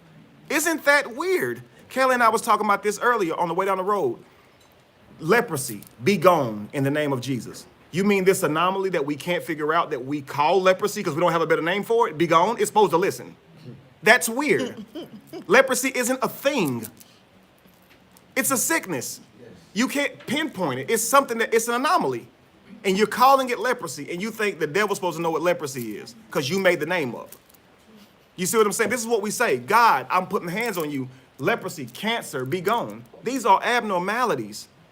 They're just, we call it that. The same way we call a star a star. It's no more a star than the word we put on it. And we think that beings that created this stuff is going to listen to us and manipulate that stuff. Isn't that crazy? And then you have people who say, well, I had cancer, or the doctor told me I had cancer. I went back and got a second test, and I no longer have cancer, right? I just want to give you this because I think you're going to ask me something after that, right? No, we're about to leave. Okay. So when people say this, I was healed before. How do you express this? It's really difficult to look somebody in the eyes and say they weren't healed, right? And then if you say, well, they could have gave you a bad diagnosis the first time, so you could have never been sick, right? They're not going to hear that either, right? Now, what you should do is simply show them the facts. Animals have cancer remission as well. Dogs and cats and all this stuff, naturally with no medicine.